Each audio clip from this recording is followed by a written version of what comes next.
good leader in your business, how you can stand out in your business in a world where competition is the order of the day. And this morning, we are so glad that you are joining us this morning. Thank you so much. My name is ANYANGO SYLVIA, and today we have so much in store for you. Like always, we always have a lot in store for you on every Rise Today or on every morning show right here on KUTV. This morning, we are going to be having a conversation that is targeting the unseen groups in the society. And when I say the unseen groups in the society, I mean the caregivers who often go unpaid and catered for and sometimes unnoticed. And the conversation that you're having this morning is advancing support for family caregivers in Kenya and beyond. This is a group that takes care of maybe the elderly in the society, those who are sick, who require day-to-day care, those who are born with upungufu, let me not say disabilities, those who are born having problems and they can't really manage themselves on their own. So these are the groups that go unnoticed or unappreciated in the society. And we are going to be having a conversation this morning on how well can we appreciate them, how well can we make them feel safe, how well can we ease their mental health burden. And this morning I will be joined by Dr. Jen Wanjiku, who is an educator, researcher, and community advocate. And also we'll be joined by Benalda Mboje, who is a co-convener of the Caregivers Empowerment Network Africa. And they will be helping us understand how well can we support these underserved or unnoticed groups in our communities. That is on the conversation on caregivers in Kenya and beyond. Also this morning, we'll be having a conversation on what is happening in our country on the newspaper section, and that is the newspaper review. And we'll be joined by Shida Michael Kitsau, who is director at Kaya Nation. And just as I have mentioned that on the newspaper review, I'm having with me several newspapers this morning, and I'll just give you a brief introduction of what will be like on our newspaper this morning. The Standard is having a biggest headline today saying cornered by the public, and it's not the first time the Standard is giving a headline that relates the judicial system and the government. It has several: Ruto's terror trap, DCI gone rogue, and this morning they're saying that a flood of disapproval from an increasingly frustrated citizen yesterday pushed the struggling director of public prosecutions to drop the far-fetched terrorism charge against rights activist Boniface Mwangi. The DPP later issued a press statement defending the decision to level such bizarre charges against activists, critics of the Ruto administration, and protesters after the DCI's terrorism claims against Mwangi failed the test and were dropped from the charge sheet. Kenyans now want the outrageous charges against 37 others withdrawn as well. So that is the Standard, and they've given prominence on the cases related to terrorism charges that are given to either government critics or activists in the country. The Daily Nation is having a headline similar to the Standard saying eyes on judiciary as state turns up the heat on critics. And there has been several, should I say, organization or groups or bodies within the police station that has been formed from the Kenyatta era to Moi era, Kibaki era, Uhuru era, now the President Ruto's regime, and we'll be taking a look at that and just what the Daily Nation is saying today, that judicial independence in the country is facing a litmus test following calls by the executive to mete out harsh penalties on opposition politicians, anti-government protesters and civil society activists, some of who are facing terrorism charges and have been slapped with a heavy bail and bond terms over their alleged involvement in recent youth-led protests. Will the judiciary succumb to this push or abide by the law and constitution? Remember, Boniface Mwangi was the bail that was given was 1 million Kenyan shillings, and the terrorism charges were later dropped. We still expect to see him in courts in the coming month, that is the month of August. And the Daily Nation has several other headlines given prominence. Something that is similar, I have seen this on the Standard also. Ministry raises concern as working class mothers avoid breastfeeding. That is also a story given prominence on the page 3 of the Standard, and that is in line with what we are having this morning, where the caregivers, you remember women are also caregivers, and some of them are really abandoning the caregiving roles of their babies, moving on to alternative options like using the bottles. I will not explain how it happens, but ladies are shifting from breastfeeding their babies, and the Ministry of Health is raising alarm that this may cause a problem in the coming years where children will be having immune problems. Because remember, should I say God was not foolish when he and the research that babies need the mother's milk. I heard someone say that ladies are not breastfeeding their babies, but they're breastfeeding. Let me not complete that. So that is something that we will be asking our guest this morning on where are we moving as a country if the primary caregivers of the most vulnerable group, that is the infants, are failing on their duties, and we'll be looking at the reasons behind it, the pros and cons about it. And Shakahola also is coming back on the dailies this morning. The Standard says not Shakahola, oh my god, Shakahola cult horror resurfaces in Kilifi. 400 people fear dead in the Shakahola tragedy, in which cult followers were encouraged to starve themselves to death to get to heaven. So that is also surfacing back. And the Star today, Raila Odinga is coming back to the front pages this morning. It says Raila's 2027 polls game plan unfolds, and analysts wanasema tunamwonea 18 because he's slowly getting back into the game of politics, still in government, yes, but also critiquing the same government. And we'll be looking at Raila's strategy. He was on an interview in a media station over the weekend. So much said about the party and the involvement of the youth, and everyone is really pulling the youth on his side. So Raila Odinga is coming back to the front pages, and we'll be having that discussion also this morning. So those are just among the few things that we'll be talking about this morning. But right now, we'll be taking a look at what is happening on the roads and the weather situation in Kenya, especially in Nairobi.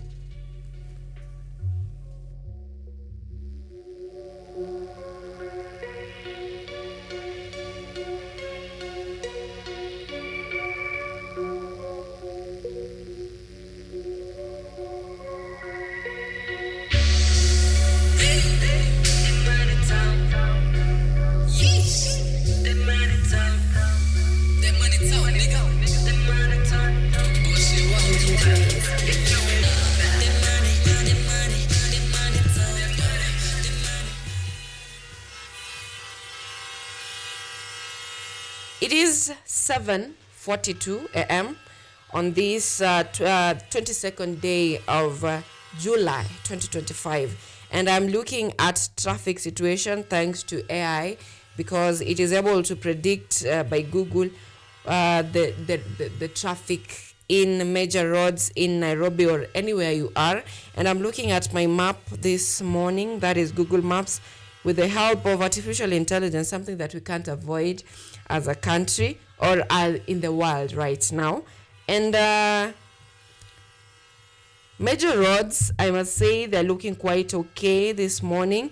Not as we always see so many stretches of red, except for Thika Road from Outer Ring Road, that is from Allsops all the way to Muthaiga Interchange, that is Pangani.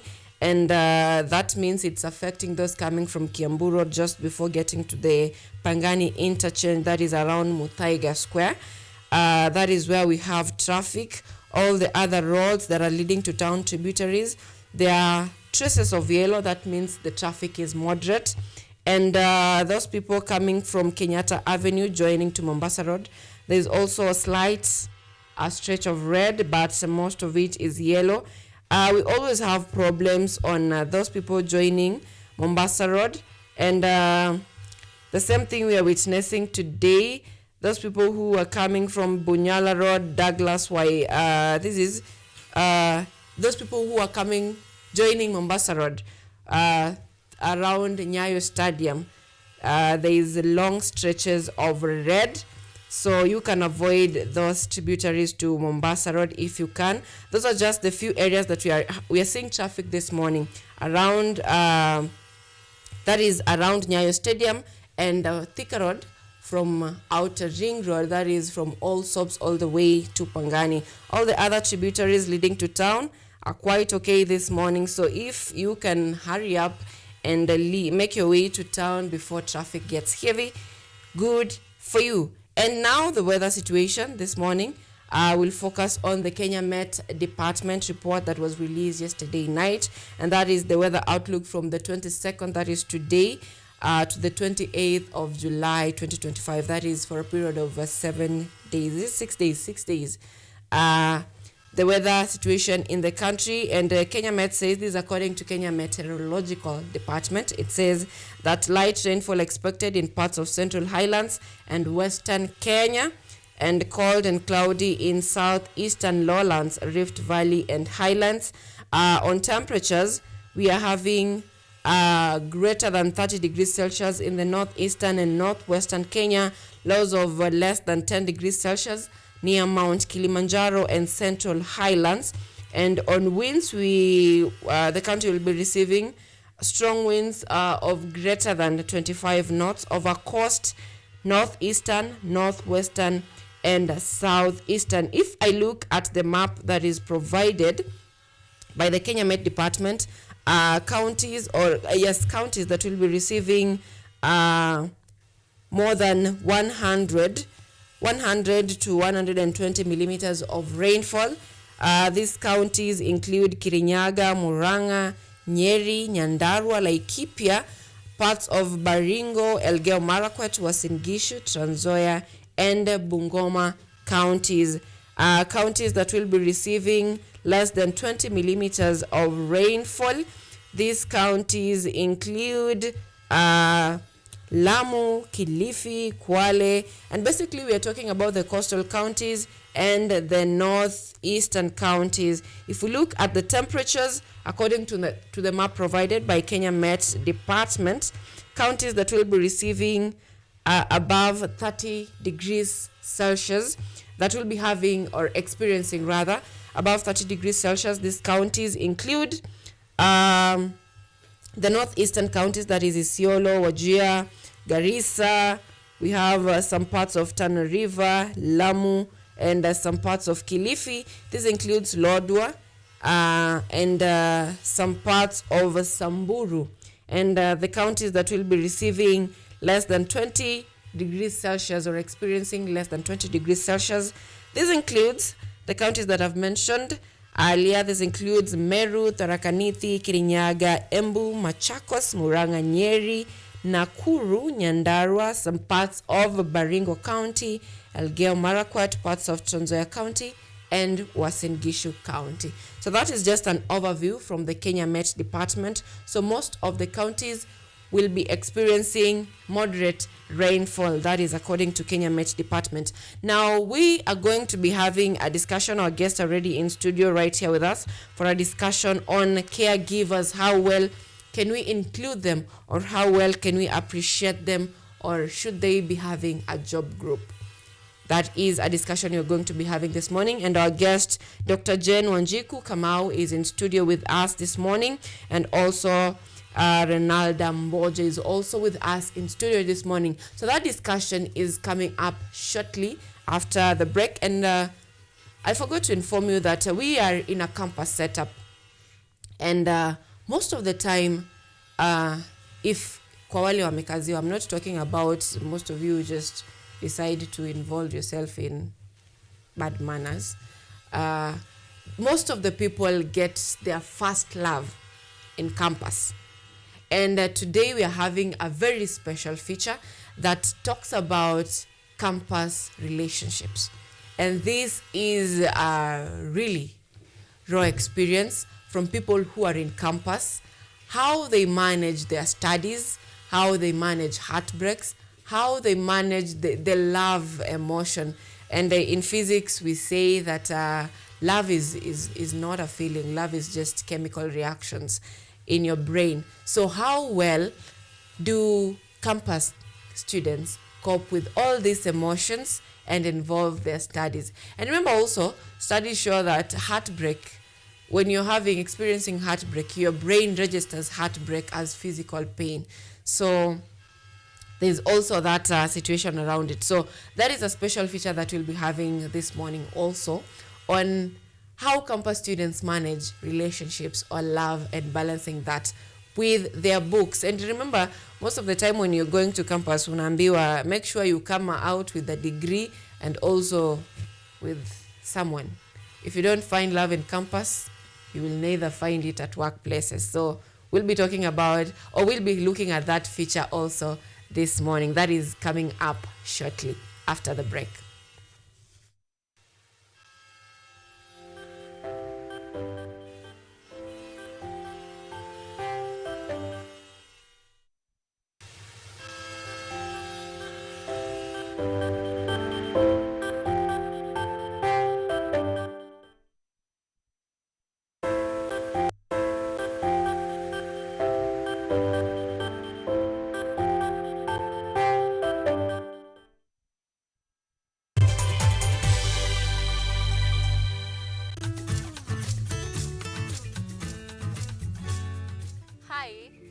My name is Stella Tioi. Jina langu naitwa Okemwa Mokwa James. This is Mandela Gaya. Ugonjwa ulipokuja ulichukua siku 3 ukaniweka in coma. 20 wamezikwa, 2 ndio wako hai. I don't even know how it feels to see. I feel like I cannot express myself well the way somebody who can walk can actually express themselves. Ilichukua muda mwingi mrefu tena mpana ili kuikubali kwamba mimi siwezi tembea tena. I've come to actually accept myself. Ukijaribu kumsimamisha mtu umwambie tafadhali nionyeshe njia, they find it quite strange talking to you. You should just make schools integrated, Inclusive setups by providing the right facilities.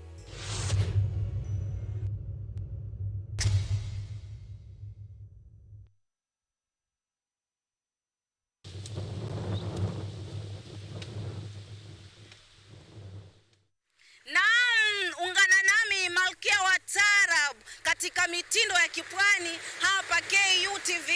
Yaani tunapozungumzia mitindo ya kipwani basi unaona napigwa na mawimbi makali sana ya baharini kutoka katika ufuo wa hoteli moja inayofahamika kama North Coast Beach Hotel, ambao ndio wadhamini wa kipindi hiki cha mitindo ya kipwani. Penzi mtazamaji, kwenye mitindo ya kipwani hutakosa kupata mapishi ya vyakula vya kipwani.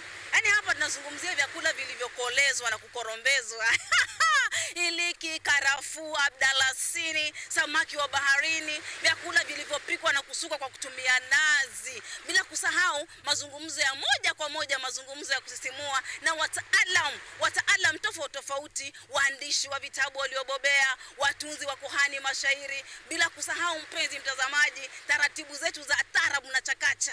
Yaani pale ni pale ambapo viuno vya wanawake vinazungushwa kisawasawa kama panga boy za trekta ndani ya KUTV mitindo ya kipwani. Ukiwa nami na hodha wako Waridi Tamu. Usiakose matamu jamani.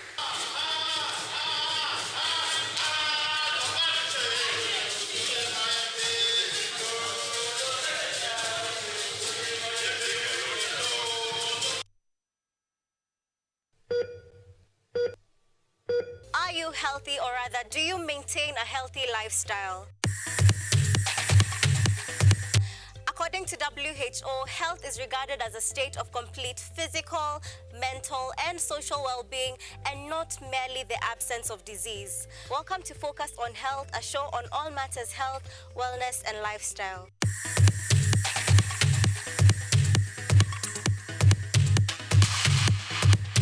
On this show, we cover a wide variety of topics inclusive of but not limited to dental, optical, mental, reproductive health, and so much more.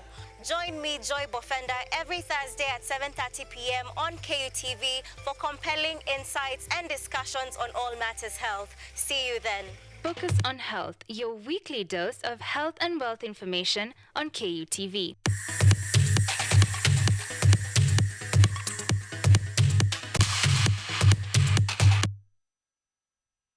This year, North Coast Beach Hotel has exciting holiday offers just for you. Whether you're planning a July escape, an August family break, or a magical Christmas getaway.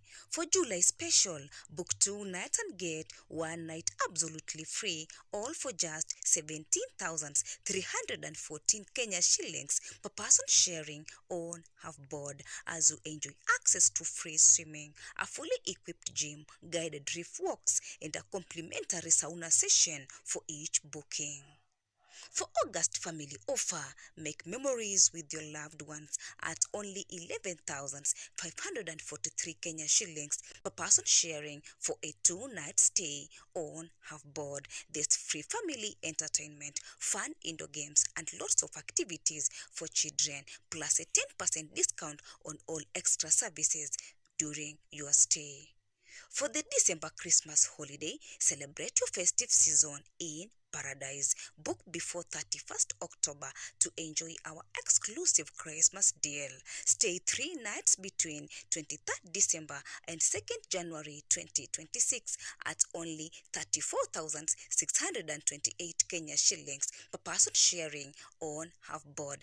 And for our flexible payment plan, take advantage of our lipa mdogo mdogo and pay in easy installments. Call us today to book on 0722 209 458 or 0733 409 430 or email info@northcoastbeachhotel.com. North Coast Beach Hotel, your home in paradise.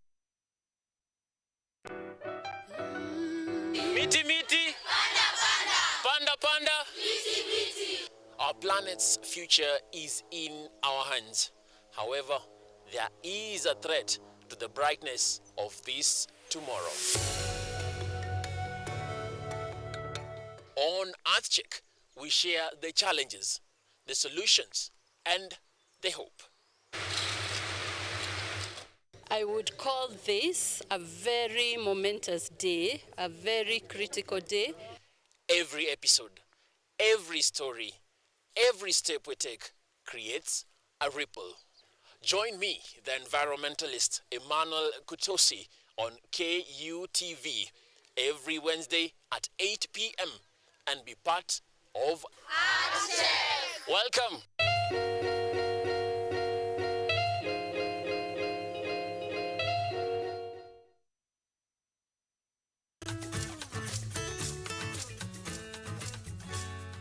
Hi, my name is Stella Tioi. Jina langu naitwa Okemwa Mokwa James. This is Mandela Gaya. Ugonjwa ulipokuja ulichukua siku 3 ukaniweka in coma. 20 wamezikwa, 2 ndio wako hai. I don't even know how it feels to see. I feel like I cannot express myself well the way somebody who can walk can actually express themselves. Ilichukua muda mwingi mrefu tena mpana ili kuikubali kwamba mimi siwezi tembea tena.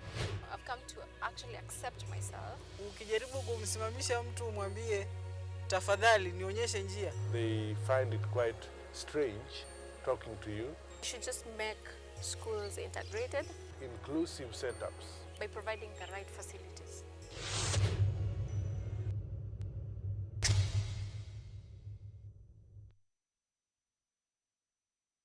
Get ready to embark on a journey into the exciting world of technology as we uncover the latest trends, interview top thought leaders, and dive deep into the world of tech like never before. Currently, we are facing the challenge in terms of finance. It requires one to move from different counties because we really need a large data set for our model to be more accurate.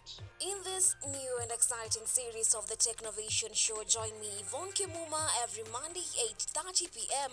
for a fun and thrilling experience as we explore the cutting-edge developments, meet visionaries driving change. Somebody who is in the underground mine doesn't know the presence of those gases. So there are a lot of gases involved. There is methane, there is carbon monoxide, and there's also hydrogen sulfide. These gases actually, they are very dangerous and they're very toxic. And discover the endless possibilities of the tech world.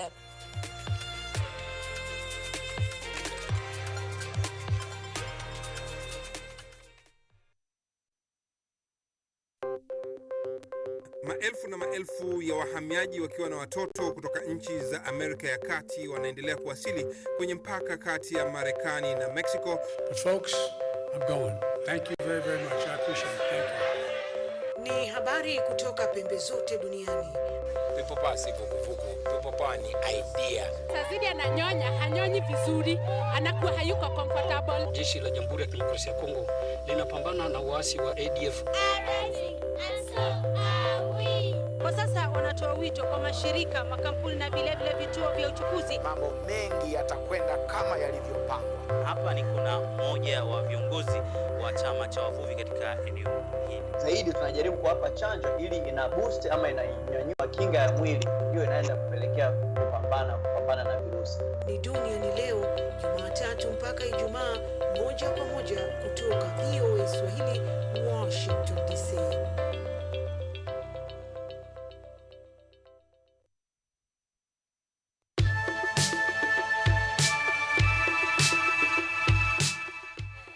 In a world where uncertainty rules and opportunities are scarce, it's time to break from the barrier and unlock your full potential. We must live within our means.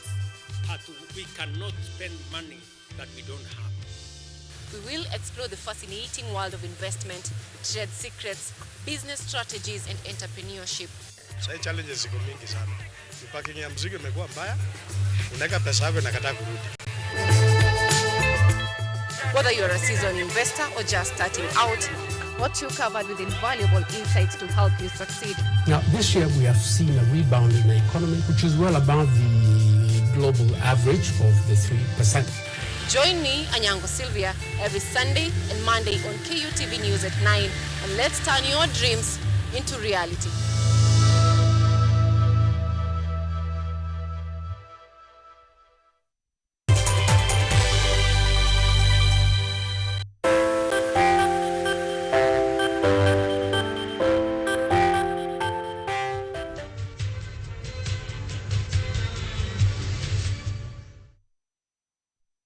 Right, welcome back. Now, this is where I have been telling you that we have so many things in store for you this morning.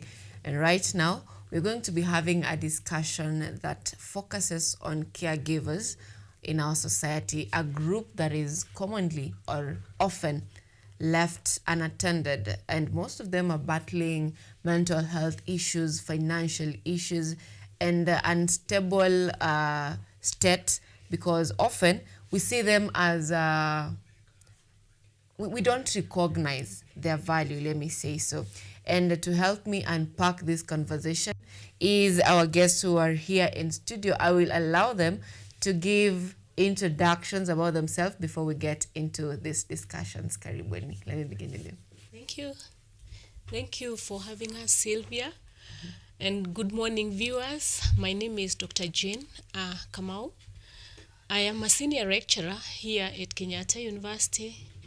I am a congregant at ACK Canon Hesbon Parish of Thika Diocese, and I'm also a member of the Caregivers Empowerment Network. I am happy we'll have a good discussion around caregiving and caregivers. Thank you. We'll definitely have a good discussion. Karibu sana. Thank you for having me too. My name is Renalda Mboje. I'm a member of the Family Caregiver Support Group, which is a member of the Caregivers Empowerment Network, together with Daktari. And I'm also a caregiver, so happy to be here to share everything that I know about caregiving with everybody else. Karibu sana. Let me begin with you, Moje. From your experience as a caregiver, having done this for quite some times, how would you describe your day-to-day life as a caregiver? Yeah, that's a very good question. So I would say that there are many people who are caregivers. It's only that perhaps sometimes they don't know. So for me and for our group, the Caregivers Empowerment Network, a caregiver is any person who is taking care of somebody else, especially a family member who cannot take care of themselves. And this has to be for an extended period of time, from about 6 months upwards, you know.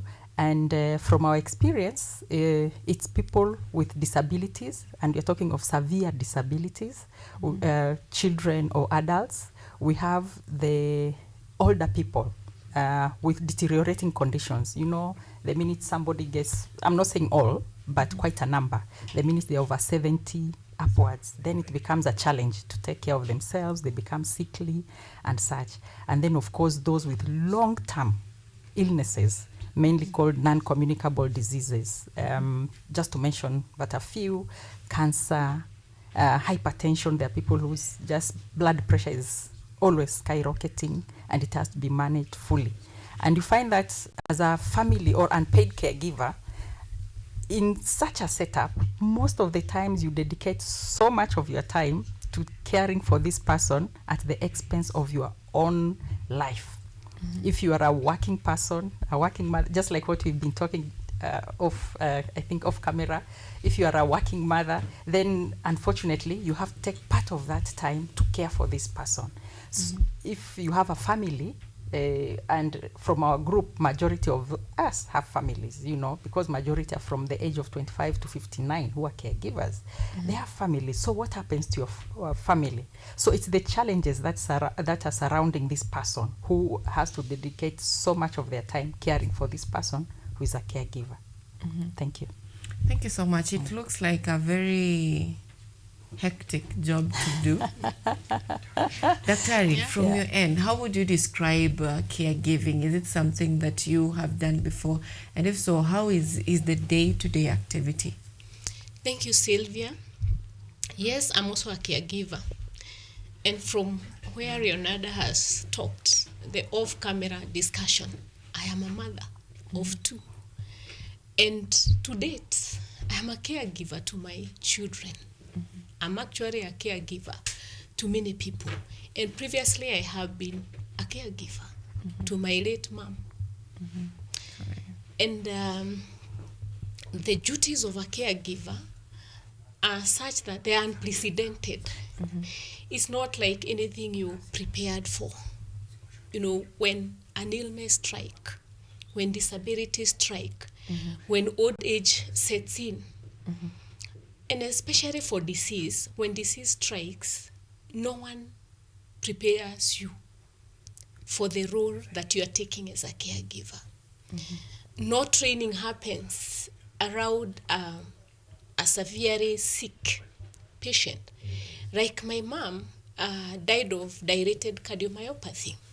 And before we came to the diagnosis of the dilated cardiomyopathy, it had taken us a long journey of in and out of the hospital with incorrect diagnosis, or maybe diagnosis that was very superficial on what she was presenting with that day to the doctor.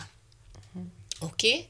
So you have to know the medication by name as a caregiver, yet you're not a medic. You're not even a pharmacist.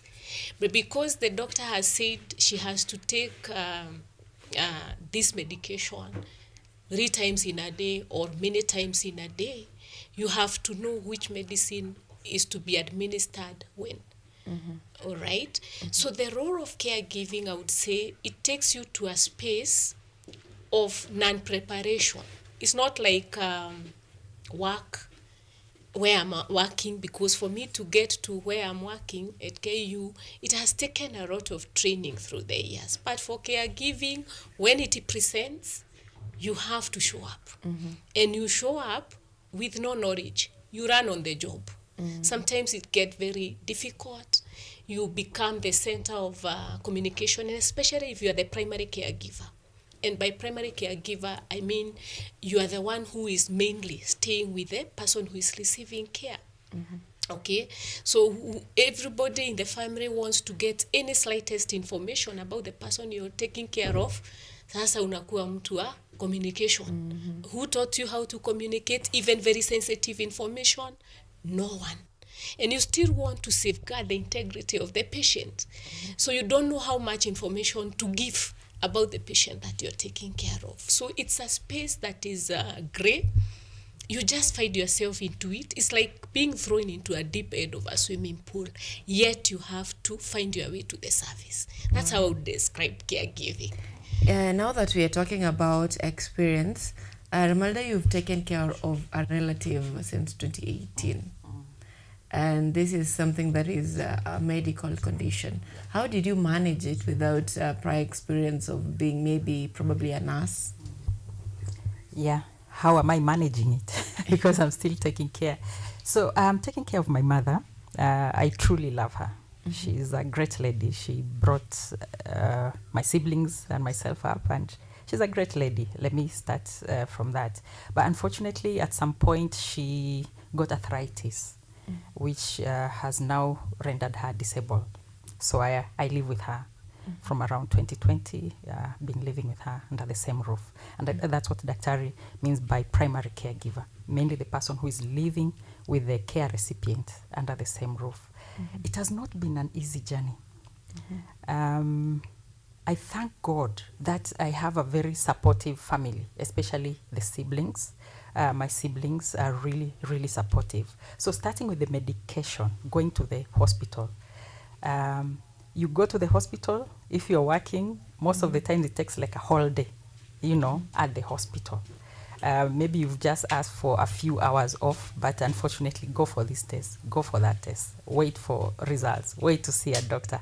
It ends up being a full day maybe away from work. Unless you have a very, very understanding boss or organization, that puts a strain even on your career. And to some extent, your career progression. And if it becomes worse, then you get marked for expulsion from that place, So that's one of the challenges. Now, when you go to hospital, it's not free. Let's start even just from how you commute to the hospital. Most of the times, the people we are talking of cannot walk. Majority never use matatus. Exactly. Majority you have to get maybe a cab, or you have to drive there. That's money. Where does it come from? Yeah. When you go to the hospital, sometimes with a lot of respect to the government programs that we have, SHA, and before then, NHIF, most of the time you're told, oh, this one is not covered. So you just have to chip in your pocket. X-ray, MRIs, such things. When it comes to surgery, you have even to fork some more money. You're talking of hundreds of thousands, and then not even to talk of the administration of the hospital and many other things. So it becomes extremely expensive to the family to handle this. During this time, there's also the bit of you're still working. You are not on leave.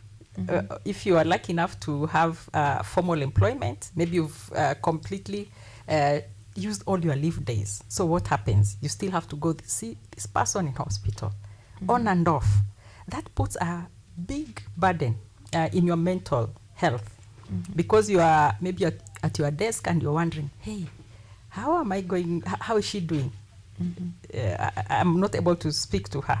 You have to keep on asking, please, can I come late today? The next day, people will start wondering, hey, can you choose? Is it your work or your relative? Unless you have a very understanding boss, and I'm lucky. Most of the times I've had very understanding bosses. If I may give an experience, Sylvia, one of our members, a very young lady, I'll not mention her name. I think one of our youngest, she's about 28. Unfortunately, she was not that lucky to have a very understanding boss, and her mother, just in her mid-50s, got a condition that rendered her, bedridden for about 3 years. So she had to keep on asking, can I come late? Please, I have to go to the hospital. That time the mother was in hospital. And at some point, the bosses told her, can you choose? Literally. Is it your mother or the job? And it was so bad. So, unfortunately, a young mother of 28 with a 7-year-old son, she lost her job. This is the time when she needs the job the most, but she lost her job.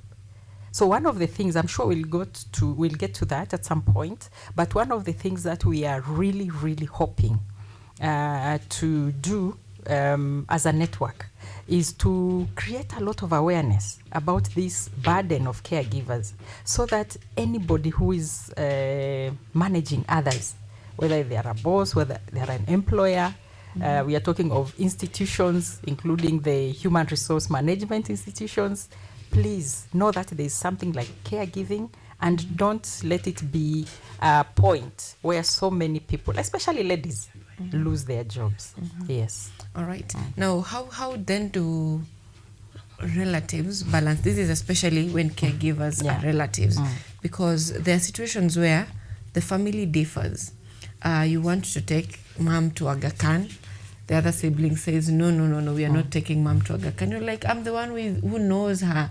She needs this. And then a situation where maybe family members feel like you're exploiting them in some ways. Like, that does not cost that much. You took her to an expensive hospital, And then at some point it becomes a burden. How do you get to handle these differences, especially among family members? Yeah, that's a very good question. I started by saying I'm truly lucky that I have very supportive siblings. That is not usually the case to quite a number of people. It differs from family to family. You find that for majority of families, well, I don't have the exact percentages, but maybe just from what our members say, you find that when you are in a situation like the one that I am in, the other family members sort of leave you on your own. You know, siwe uko na mama, kuna shida gani? You know, maybe they just bring money from time to time, little money, 2,000, 3,000, with a lot of respect. That's money. I mean, with the hard economic times. But when you compare maybe the burden you're carrying, you know, you have to get maybe somebody to look after mom, you have to buy things, you know, so many other things. You find that that does not commiserate with the kind of support that is coming. But more specifically to your question, how do you handle that kind of communication? I think it goes back to what Daktari was saying. You have not been trained in communication. Like what you're doing, you know, you are just doing your regular job wherever you are, and you know that this person is supposed to be taken to hospital. After hospital, they're supposed to feel better. But in your situation, they're not feeling better. They're becoming maybe even worse at some point. So it's a very delicate balance. For some cases, we've had actually families breaking up. You know, they actually wanagombana. Wewe kila siku unatuliza pesa ya kwenda hospitali. You are always asking for money. I'm busy. Maybe you're asking for a car. Can you come? We support one another, you know, to carry mom from point A to B. No, mi niko busy. You know, that kind of thing. So from my own experience, I try to communicate as much as possible. You know, we've gone to hospital. This is what the doctor has said. It seems like the results are this and this. Daktari was talking of handling confidential information. How much do you share? You know, Daktari has said ABCD. So it seems maybe next week we'll have to go back again. That kind of thing. And also trying to, as much as possible, to bring others to also make some of those sensitive decisions. Because sometimes you go to hospital and the doctor tells you, hey, from this, it seems perhaps maybe a surgery, so-and-so needs a surgery here and there. And you're wondering, wow, at this age, really? You know? So at such point, then you have to involve the whole family. That's what I've been doing, you know, calling everybody and saying, hey, there's this and this and this. Can we put our heads together? So just let people talk. We make decision that everybody is happy with, or at least a majority of the people are happy with, then that has been working. Right. Yeah. Daktari, you're a champion of physical exercise, especially when managing stress. For caregivers who probably do not have the luxury of time of doing exercise and relieving themselves of stress, how do they handle the stress that comes with the pressure of caregiving? Wow, that's a good question. And yes, I am an advocate of using exercise and physical activity at any given opportunity, not just for the people taking care of others, but also regular people. I mean, people who are not even doing care, because physical exercise and activity is good for all of us. Now, when we come to the space of caregivers, it's a challenge that we are trying to navigate and see how we support these caregivers. Why so? Already from Leonardo's experience as a caregiver and also myself, it's kind of, you first of all forget yourself as a caregiver and moved by compassion. Because again, you're giving care to very close people to you. Your mom, that person who brought you forth to this world. You don't want to see them suffering. So compassionately, you want to get into what is it that they're ailing from, and you want to give them the best in terms of care, in terms of seeking for treatments and following the treatment. And at some point, you forget yourself as a caregiver. You immerse yourself into the life of the person you're giving care for. So even if you were routinely doing physical exercise, walking becomes luxurious because you're checking on time, when is the next appointment, when are we seeing this specialist. And as Leonardo said, sometimes you just walk into a doctor for a checkup, and then they pick something new which they want to investigate. And by the time they are done with the investigations, it is 6 in the evening. Maybe you've not even eaten. Even your patient has not eaten. By the time you're getting back to your settings at home, you want to settle the person you're giving care. By the time you're done with them, it is midnight. So through that day, there is no space for physical activity because of the care giving. So what we are doing at the Caregivers Empowerment Network, we are creating opportunities for caregivers to call for support. When I was doing some caregivers course with Suruvi, Suruvi is one of us at the Caregivers Empowerment Network. Is Suruvi Care for Caregivers. And they roll out free courses, for people who are giving care or have given care. And the starting point is, if you have not been a caregiver, you are a caregiver now, or you give care. If you have not received care previously, either you are receiving care today or you will need care. So you get that. So they trained us. And all this about calling for help. When you feel overwhelmed by the caregiving duties, they say you need to shout for help. Ask for help from your friends. And for Leonardo, she's lucky that she has very supportive family. It's not always the same. For me, I had and I'm the last born. I had to fight with my elder brothers and sisters, because when you bring your mother from the village to Nairobi, they'll think, and Nairobi hospital is very expensive. Yet, that is where you have a specialist who was even able to diagnose the current state of affairs in your mom, and they are promising to work with you. And there is still information I have never given them today, 13 years later, about my mom. Okay, the handling of sensitive information. So in the Caregivers Empowerment Network, we are creating some forums, or we have forums where we call the caregivers. They find a way out of calling for help. They look for a friend or a sister who stays with their mom or their father or their sibling who is receiving care, and they come to where we are. And when they come, if they want to yell, they yell. We give them information, but we also give them space to do physical activity. So that for once they forget about the person who is receiving care, and they recorrect themselves.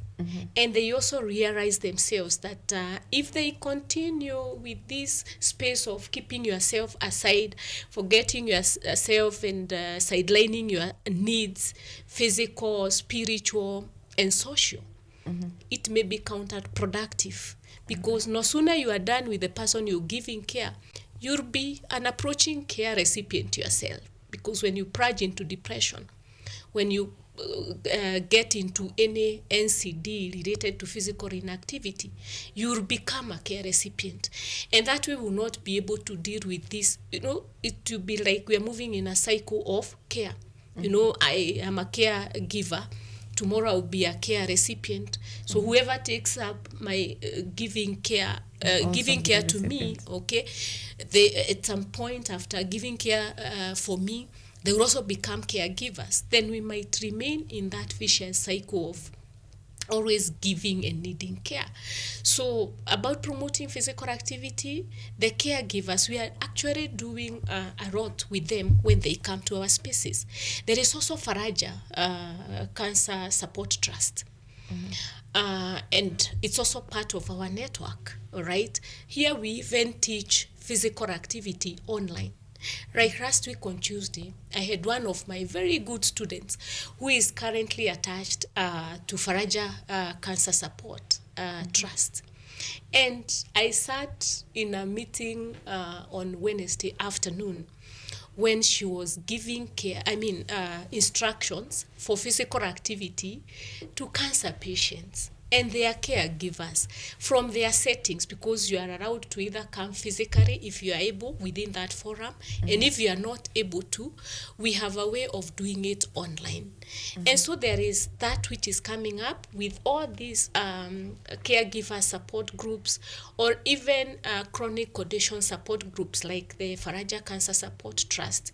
At least there is something that is happening. All right. There is something that is happening, and we implore on them. Even when your care recipient takes sleeps, when they get to sleep, wake up and do physical exercise that we have taught you within your settings. At home, it doesn't have to be a gym. It doesn't have to be a walk on the road. You can do it right from the comfort of your table room. All right. Yeah, or your compound. All right. Yeah. Now, let's shift gears a little bit. We've talked about caregiving to the elderly, those who are sick, and it's mostly our parents, something that we co-share with relatives and friends. But now there is a report that is given, a warning rather, that is given by the Ministry of Health on the alarming numbers of ladies who are shifting to alternatives ways other than breastfeeding. This is something that it is a personal responsibility, so it's not like you're going to ask your brother for help or something like that. You're supposed to take care of your baby. That is your responsibility. But also there is the point of you're supposed to go to work also. And many ladies are shifting to other alternatives, streamlining their incomes, and as they do that, they sideline their children. So what's your opinion about this current trend where ladies are increasingly moving away from breastfeeding? Wow, that's a big question.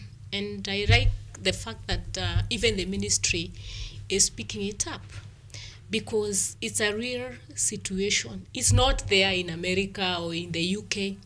It is here with us. And when you look at the continuum of care, it starts from where life begins. Before we even think of this breastfeeding child, they are carried in their mother's womb for 9 months. That is still care. And at some point, work does not reduce, irrespective of which trimester. One is during pregnancy, from the first trimester, that is very disturbing with all the adjustments that the body has to make. To the last day, caregiving starts from then. And now, when you're pregnant as a mother, people see the pregnancy.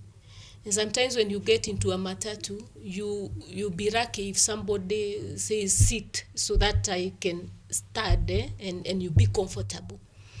There is some sympathy that comes around pregnancies. But now when you give birth and you look back and you return back to work, people think it's all systems go. But the spirit of care continues. So as a mother, you still have to continue giving care, but still the expectations at job are you are supposed to, we have performance contracts that we have to adhere to. And for me, it's the wrong thing to do, to stop the baby from breastfeeding, because why do the doctors even recommend at least the 6 months of breastfeeding? Nil by mouth apart from the breast milk, so that this baby can build on their immunity slowly. They can get the antibodies, they can continue getting the antibodies from the mother's milk as they build their own capacity to fight disease and to thrive even as they grow up. So stopping breastfeeding so that you can go to work, and in replacement for the breast milk you give the baby the non-milk, I don't think that is the right way to do it, because how then are we assured of the development of this the immunity of this child? So for me, it should not happen like that. And it still comes back to care. Just as when I have a sick patient, no one maybe even knows what is going around me with my patient. It's the same care. The care for a new baby requires as much time as the care for the elderly or the care for a sick patient, and much so for the baby, because as earlier we were discussing, you said babies are the most vulnerable. Of all the care recipients, the neonates are the most vulnerable. Why? Because for them, they can't communicate. They can't say, I am wet now, change my diaper. I am hungry now, feed me. They are not able to communicate that, and the only language they know is by crying out. So we still have responsive things that institutions can do to have a very supportive environment for the mothers that are giving care to young babies. We need to work. That's the only way to earn. Yet we have this life that we must support to maturity, or at least to get to the age of being independent. Okay? So institutions can respond just as they would respond to any caregiver who is having a sick patient. They can still respond to the same. And we have seen very good institutions, good response from institutions.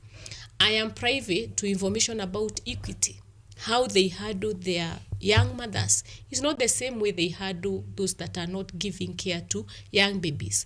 Either you'll be given some leeway to report to work late. It's you to decide if you are going to report to work late or you're going to leave work earlier. So that then you have enough time to do what? To continue with the breastfeeding.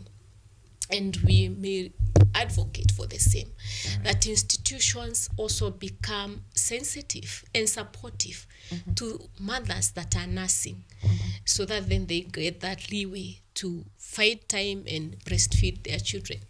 I don't know if Safaricom is still doing this, but they had a unit for new mothers where you carry your baby to work and at designated time or hours, then you're given the permission to go breastfeed your baby and then get back to your desk. All right. And I have a very progressive church. Allow me to brag about my church, ACK Canon Hesbon, where it is not even about work. It's also in social gatherings, even in churches. Some ladies will stop going to church, or they will leave their babies with non-milk at home so that they can go to church. Okay, why? Because they don't want to breastfeed the baby in the view of everybody. They don't want the baby to cry and everybody is turning to see whose baby is that who is unattended. In our development plan as a church, we have a space for nursing mothers so that they will attend service regularly, just like other congregants, but then they will go to their space where they will change babies without anyone following on what they are doing on the babies. They will breastfeed, but they will still follow up on the screens to participate in the church services. All right. Sylvia. From where you sit, what do you think should be done differently? Because as ladies, it's like a responsibility we are given. Go ye and fill the earth, you know. So we can't stop giving birth. And also our society currently, you can't just be a stay-at-home mom. It's very rare. I had someone ask yesterday on Twitter that these days in marriage, what do men benefit from in marriage? So you see, as a woman, you would want to have someone who looks like you, but also you'd want something to take care of him or her by yourself. So you need to balance between work and caregiving. So how then do we move to balance this, or what do we need to do as a society in order to create balance in this? Yeah, that's the $1 million question, Sylvia. And maybe picking up from what Daktari was saying, for me, I think it boils down to leadership. You know, any position of leadership, starting from the national level to whatever level, a family level, organizational, school, whatever. What does the leadership think about caregiving? Caregiving of babies, caregiving of the sick, caregiving of the older people, whatever, you know. I think this is the time where sensitization really needs to be done, starting from the smallest units we have of family level, you know. It can be a young family, perhaps a nuclear family, father, mother, and a child or children. What do the parents think about caregiving? Are they both giving equal time or as much time as possible, you know? Or is it that perhaps, allow me to use this example, perhaps the husband thinks, no, hiyo ni kazi ya wamama, unajua.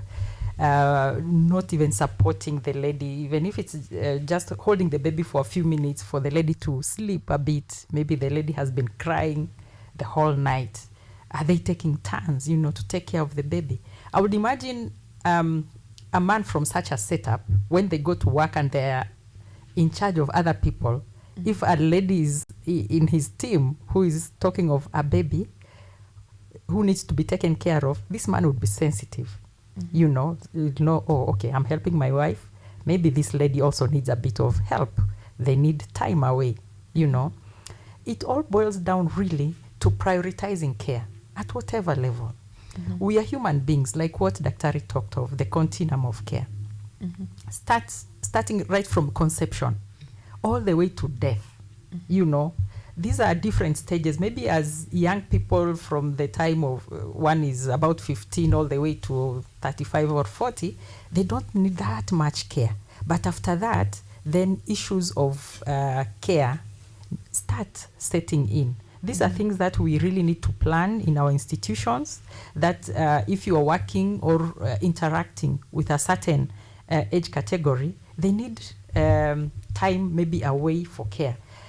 I worked for an organization, just like what Daktari, the examples that Daktari was giving. Yes, and Safaricom is still doing the crèche, where the young, parents can actually go with their babies. And it's so encouraging that some men go with children, you know, and they leave them at the place there for them to be fed, they play and all that. And then in the evening, they go back with them. So in situations where perhaps the wife's workplace does not have such a place, you know, they do that. And we hope many other people encourage that kind of thing. I was giving an example. Actually, I worked for an organization. It was a local organization. It was in Ghana. And the CEO was so progressive. What he used to say is that, fine, when a lady gives birth, they get their 3 months off as usual. But after that, then if the lady still wants to stay with the baby, they can. You just work half a day, you know. So you go to the office, so long as there's a good place to put the baby next to your desk, you know, you just work half a day. You choose whether it's morning or afternoon. The only catch was that come with somebody to help you, so that if we are in a meeting, this person can actually hold the baby, you know, if the baby is crying and that kind of thing. And quite a number of ladies used to choose that. Or you can stay away completely, but for 3/4 of your pay. And many more ladies used to pick that. And if you even want to take 9 months away for half your pay, that's okay, you know. So you find that when a lady has those options, then it's beneficial for not just her and the family, but the whole country in the long run. One of the things that I like saying is that for us to be healthy and even to be leaders, both ladies and men, it took quite a lot of care and dedication, especially at the very early stages of life. Daktari talked of 6 months, you know, just breastfeeding. Then it's time for all leaders, wherever you are, to know that for that to continue, for more other leaders, you know, to be built up, you also need to think of that young mother. You know, if they're to bring up a leader, they also need that time away. And Sylvia, if I may add something to what Daktari was talking. We are so happy to have her in the Caregivers Empowerment Network. By the way, Daktari, she's also a champion, issues of, you know, physical exercise and all that. And that is something that we take very seriously despite the challenges. The other thing that we also really put a lot of emphasis on is counseling. That's also a serious burden that caregivers talk about. You know, perhaps I've not slept the whole night, and not just one night, you know, continuously. Yes, a whole week, 3 weeks, months, you've only been sleeping 2 hours a day, 3 hours a day. That, if it can build up to something very, very bad. So one of the things that also through the Family Caregiver Support Group does is provide free counseling. So if a caregiver needs counseling, they just need to book an appointment and they go and meet with the counselor. That is something very important. And we're happy. We understand that also at Huduma centers, there are counselors. We are yet to test that. So if there's anybody listening, maybe it's good. We see, is the setup conducive enough, you know, so that somebody can have privacy if they want to see a counselor, and they go, they get counseling also in such a place. And if there's anyone listening who is a caregiver, it's important to focus also on your mental health. Because otherwise, as Daktari was saying, you can easily become a care recipient yourself. And we've seen such cases. They are there. So it's not just we are talking about that, but we've seen a few cases. And we really want to break that cycle. All right. Yeah. Now, how does someone get in touch with Caregivers Empowerment Network? Because this is something that they're listening. Probably someone is taking care of maybe a child mwenye ako na shida, and they want to get to you for either mentorship or guidance. How do they get to connect with you? Yes. Thank you, Sylvia, for that question. So we have an email address. I'll give both an email address as well as a phone number. Our email address is info, without an R, just Kiswahili info at caregiversempowermentnetwork.co.ke. info at caregiversempowermentnetwork.co.ke. As for phone number, they can get in touch with me and I can direct them. That is 0722 678 995. 0722 678 995, and we'll be more than happy to support them. All right. Yeah. Now, as we bring this to an end, let me begin with you, Daktari. There's something I was asking my viewers yesterday as we were preparing for this discussion, that should caregivers have a job group? Or how can the government or legal entities recognize caregivers? Because if I'm at home taking care of a sick person, that means that it's very hard to identify me for support. So in as much as we want the government to offer support, how do they do that? Wow. That's a good question, Sylvia. But I will answer it like this, that we have two categories of caregivers.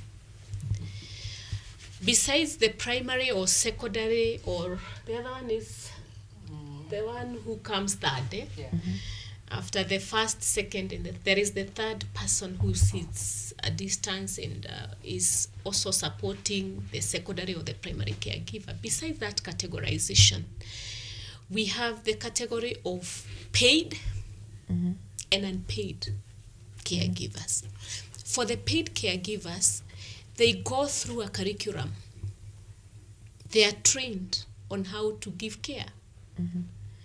And mainly you'll find them at the hospice, the training that happens with Nairobi Hospice. We have also other institutions that train caregivers to serve at institutional settings. You know, there are institutions that give care so that if I have a sick patient, I may not live with that patient. I would want to put them into a facility where they will be given care in my absence. The institutionalized caregiving. So we have that category of a caregiver whose job, their mainstay, when they wake up every day, they are going to give care at an institution or they are going to give home-based care. And we have quite many of them that are coming to home settings because of the cost also. Cost of putting a care recipient at an institution vis-a-vis the care at home. And I know you have seen this, Sylvia.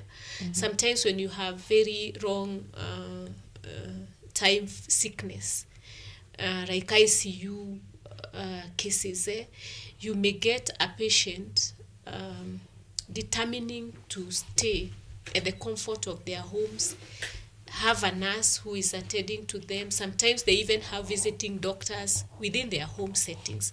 So we have that category of care. The rest of the care, and they are the majority, the caregivers, and they are the majority, are the unpaid caregivers. And this unpaid caregiver is doing life normally. Right? Jane was a caregiver to a mother. At the same time, she had a full workload at KU to teach because she has to keep her job, and other committees that you sit, you know, administrative positions that you serve. So the care that you're giving is over and above your employment requirements, right? And so the care that this unpaid caregiver is giving is on top, is an additional work that they are doing. And whereas they may not be paid per se, or the recognition may not be monetary based, because again it would be very difficult to quantify and even locate, map out where are these caregivers, and we are trying to do that. We want to really map and bring data on the constellation of care. How does it look like in terms of age? All right. And so, whereas it may be difficult to quantify in monetary terms what should go to the caregiver, what currently we are advocating for is to recognize them from where they are. Right? It may not even be government that is recognizing caregivers. It is the people who are neighbors to Ronalda, who is currently giving care to her mother. Does the neighborhood know that Ronalda has been staying with her mother from the year 2020? What support are they bringing around her? Does her church know? When she fails to attend church 1, 2, 3 Sundays consecutively, does the leadership of the church find out where is this our congregant and what support does she need. It may not even be we want it to start at the grassroots, the neighborhood. Do they support her? Can they step in? Can a neighbor step into Rionada's household and tell her, hello, you need to do your hair. Let me sit with your mother for a few hours. You go to the salon and have your hair done. Or you go and buy groceries of your choice to the market. All right? So it may not be quantified in monetary terms, but we are also saying at the institutions where we are working, when I tell my boss that I have an ailing parent, or I have an ailing child, or I have an ailing next of kin, it can be anyone, a spouse, do they put sympathy at the forefront? All right. That compassion, does it come so that if I was getting some extra work, at the time I was giving care, this can be redistributed amongst other colleagues in form of support to me. Okay. Right? And if I have to come in late, I don't have to receive a letter of show cause of where you were. Yet, maybe I intended a visit to the doctor would take an hour or so, and then a new whole thing came up and needed investigation. That day that I don't show up to work, let it be easy on my side. Let it not be a conflict between me and my boss. Okay. So the support may not be quantified in monetary terms. It is just about adjusting or accommodating. After all, you don't give care forever. Okay. At some point, it will end. Either your care recipient will be well, or they transit. I'm no longer giving care to my mother. Okay? Many years later, right? But the point where I was giving care, it was rough. So we need people around us, be it our bosses, be it our community leaders. Unaona hiyo nyumba 10 pale? Very important. They can take part in this story of giving care to the caregivers and supporting them. All right. Could I add something? Yeah, just a minute. Yeah. Thank you so much. The issue of caring for caregivers is very important because, as Dr. said, caregiving can be anybody's lot at any time. You know, it just happens without any warning. And we are truly happy that, like what she said, creating awareness at whatever level. At the higher level, national level, we have the Inua Jamii program, which is we truly appreciate and thank the government for. At the same time, we are calling for the expansion so that the program also looks at issues of caregiving. You know, we see that quite a number from the reports that we are going to launch on Thursday. About 60% of the caregivers said actually that they lost income either directly or indirectly because of caregiving. So on a case-by-case basis, is it possible that also the Inua Jamii can look at the family setting? People are different, but in a situation where actually nobody is working, employed rather, can this Inua Jamii also take care, not just of the caregiver or care recipient, but also the caregiver? The other thing, there are some counties that are really supportive, you know, to the very vulnerable members of the community. I know, let me not mention names, but there's one where actually the very vulnerable get a card, you know, like a medical card, and they can go anywhere. I spoke to some caregivers there where they are saying, I take the care recipient, maybe it's a child or an older person, whatever, but me, I can't get medicine. I have to go back and buy some painkillers, you know, because the card is only taking care of the sick person. And the person who is saying that they have to go look for Panadol or whatever, painkillers, they are not working. So we are saying, just like what Dr. is saying, can it be really focused on at the family level, the caregiver and the care receiver? All right. Thank you. Thank you so much, ladies, for making time for us this morning. I hope the event that will be happening on Thursday, is it right here in Kenyatta University or online? Thank you. I'll let Dr. talk about that. Our time is really up. I need a mention whether it's online or physical. Thank you. it will not be at KU. It will be at Parklands Baptist Church. We are partnering with other institutions, and Parklands Baptist Church is one of our partners. They actually give us facilities whenever we need to do any training as caregivers empowerment network. And even this time round, they are very kind to give us the space and their grounds to do the launch. All right. And it will be physical.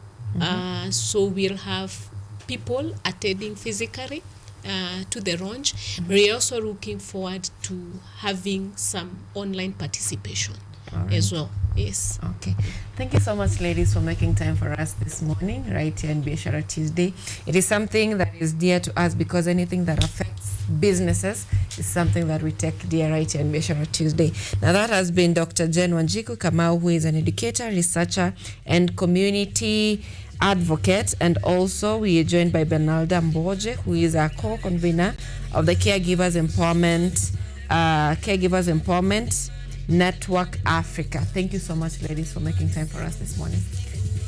Coming up next is a feature that I told you about on campus relationships, and this dives into the struggles campus students face when it comes to managing their books, relationships, heartbreaks, and everything that surrounds the idea of love. I call it the idea of love because as physicists we say love are just chemical reactions. So that feature is coming up next, and after that we'll be having newspaper review. Stay tuned for that.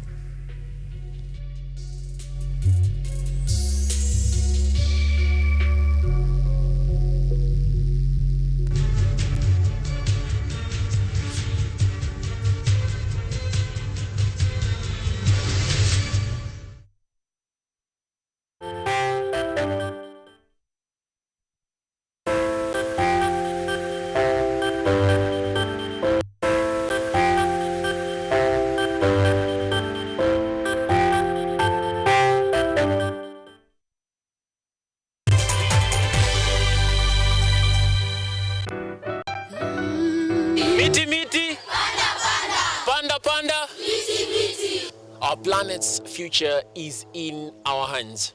However, there is a threat to the brightness of this tomorrow. On EarthCheck, we share the challenges, the solutions, and the hope. I would call this a very momentous day, a very critical day. Every episode, every story, every step we take creates a ripple. Join me, the environmentalist Emmanuel Kutosi, on KUTV every Wednesday at 8 p.m. and be part of EarthCheck. Welcome.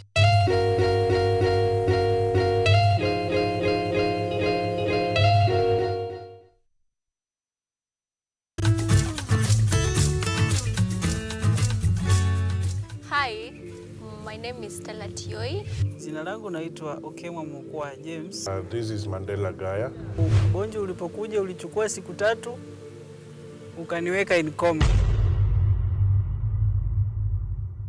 20 wamezikwa, 2 ndio wako hai.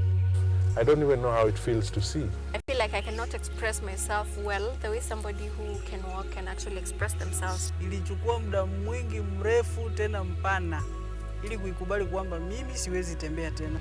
I've come to actually accept myself. Ukijaribu kumsimamisha mtu umwambie tafadhali nionyeshe njia, They find it quite strange talking to you. We should just make schools integrated, Inclusive setups.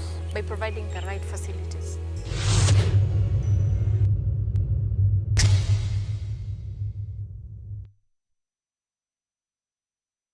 Are you an aspiring media practitioner, a graduate, or you just want to advance your skills in television production? Then welcome to Kenyatta University, where education meets innovation. KUTV, the premier university television station in Kenya, is now offering short courses in TV studio, field technical operations, and video editing.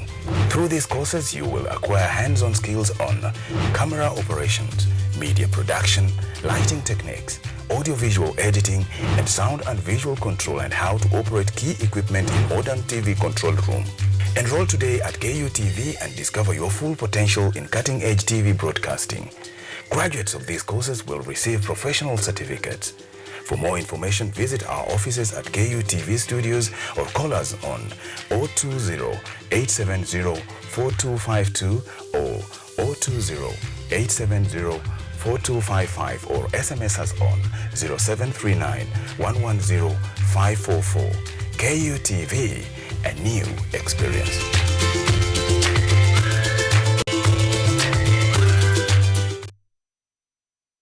Get ready to embark on a journey into the exciting world of technology as we uncover the latest trends, interview top thought leaders, and dive deep into the world of tech like never before. Currently, we are facing the challenge in terms of finance. It requires one to move from different counties because we really need a large data set for our model to be more accurate. In this new and exciting series of the Technovation Show, join me, Yvonne Kimuma, every Monday 8:30 p.m.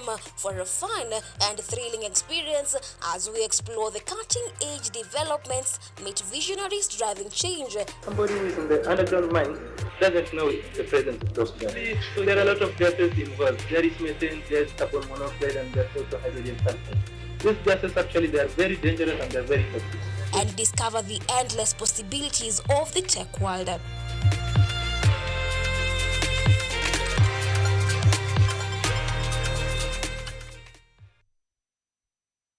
This year, North Coast Beach Hotel has exciting holiday offers just for you. Whether you're planning a July escape, an August family break, or a magical Christmas getaway. For July special, book 2 nights and get 1 night absolutely free, all for just 17,314 Kenya shillings per person, sharing on half board, as you enjoy access to free swimming, a fully equipped gym, guided reef walks, and a complimentary sauna session for each booking. For August family offer, make memories with your loved ones at only 11,543 Kenya shillings per person, sharing for a 2-night stay on half board. There's free family entertainment, fun indoor games, and lots of activities for children, plus a 10% discount on all extra services during your stay. For the December Christmas holiday, celebrate your festive season in paradise. Book before 31st October to enjoy our exclusive Christmas deal. Stay 3 nights between 23rd December and 2nd January 2026 at only 34,628 Kenya shillings per person, sharing on half board. And for our flexible payment plan, take advantage of our lipa mdogo mdogo and pay in easy installments. Call us today to book on 0722 209-458 or 0733-409-430 or email info@northcoastbeachhotel.com. North Coast Beach Hotel, your home in paradise.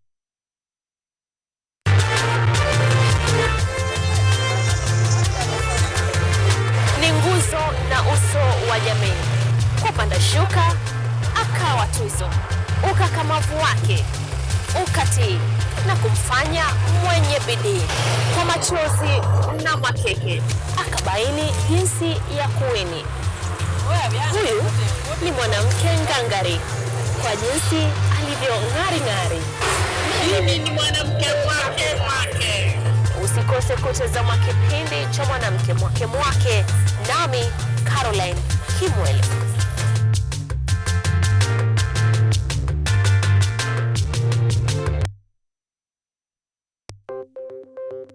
Maelfu na maelfu ya wahamiaji wakiwa na watoto kutoka nchi za Amerika ya Kati wanaendelea kuwasili kwenye mpaka kati ya Marekani na Mexico. But folks, I'm going. Thank you very, very much. I appreciate it. Thank you. Ni habari kutoka pembe zote duniani. Pepo pasi vuguvugu. Pepo pa ni idea. Tazidi ananyonya, hanyonyi vizuri, anakuwa hayuko comfortable. Jeshi la Jamhuri ya Kidemokrasia ya Kongo linapambana na waasi wa ADF. Kwa sasa wanatoa wito kwa kwa mashirika, makampuni na vile vituo vya uchukuzi. Mambo mengi yatakwenda kama yalivyopangwa. Hapa ni kuna mmoja wa viongozi wa chama cha wavuvi katika eneo hili. Zaidi tunajaribu kuwapa chanjo ili ina boost ama inanyanyua kinga ya mwili, hiyo inaenda kupelekea kupambana na virusi. Ni Duniani Leo, Jumatatu mpaka Ijumaa, moja kwa moja kutoka VOA Swahili, Washington DC.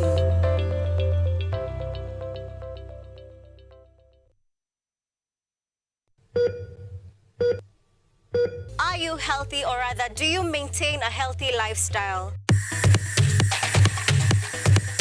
According to WHO, health is regarded as a state of complete physical, mental, and social well-being, and not merely the absence of disease. Welcome to Focus on Health, a show on all matters health, wellness, and lifestyle.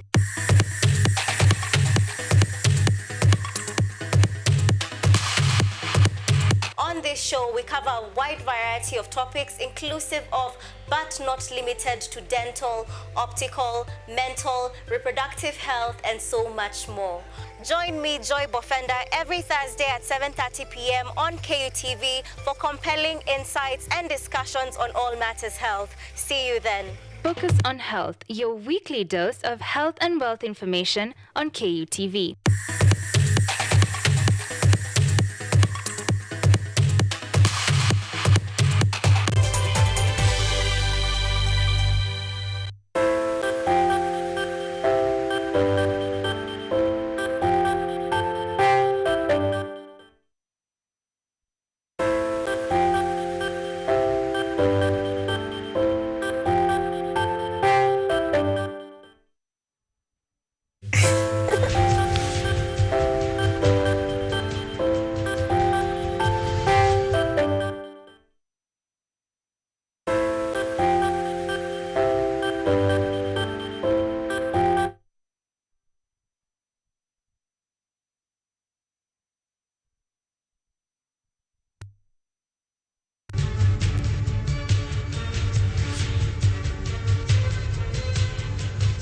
Welcome back. Now, before we get into discussing what is shaping our nation in terms of politics, health, education, and everything surrounding governance, we are going to take a look at Campus Lab.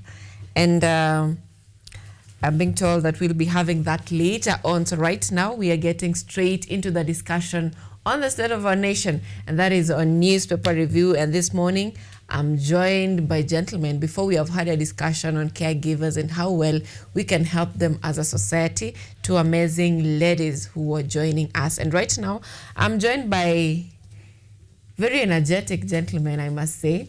That is Shida Michael Kitsao, director at Kaya Nation, and Ojwang Mariam. And who does best introduction than someone who is introducing themselves? So, gentlemen, let me begin from you, Ojwang. Please give us a brief introduction about yourself and what you do. Thank you so much. I was worried that if you start with Shida, I will start by asking why he's Shida. And yet he's here because he's a leader of a whole nation, Kaya Nation, about anaitwa Shida. Asante sana. My name is Ojwang Mariam, or I'm known as Ojwang Mariam, but my name is Vincent Maina, an award-winning media personality, community youth mobilizer, and a love of life. I'm a student of life, and I'm here to learn as we give our facts, our opinions, and predictions and projections concerning the newspaper on this review. Asante sana. All right, Shida? Thank you. And I'm Shida Michael Kitsao. I'm a trainee advocate at the Kenya School of Law. Yeah, and a graduate from the Kenyatta University School of Law. I'm also a court annexed mediator. Then, as you've said it correctly, I'm one of the directors at Kaya Nation. Yeah, and I'm glad to be here today because I have a political mind. I'm a leader by birth. And I'd love to have a conversation concerning the governance and the state of affairs with our nation today. Thank you for having me. That is interesting. A leader by birth. A leader by birth. All right, that is what we got for you this morning. Let's get straight into it. But before we do that, Kaya Nation, involving young minds. Do you have plans of giving us leaders come 2027? Yeah, definitely. One of our main forward agendas is political awareness. So we having that intention to make sure that because it's a youthful CLG and it's led by the youth, we definitely intend to make sure that our participation and our representation is effected in the coming leadership. So in 2027, you can be sure that we are going to have representation in the leadership of this nation. Yeah. All right, and I love that because despite the fact that they say that our parliaments in Kenya ziko na siasa zao, because they say the most powerful person in parliament is not the member of parliament, is not the senator, but the clerk. So sijui kama mnatutafutia clerk ama nyinyi mnatafuta tu member of parliament.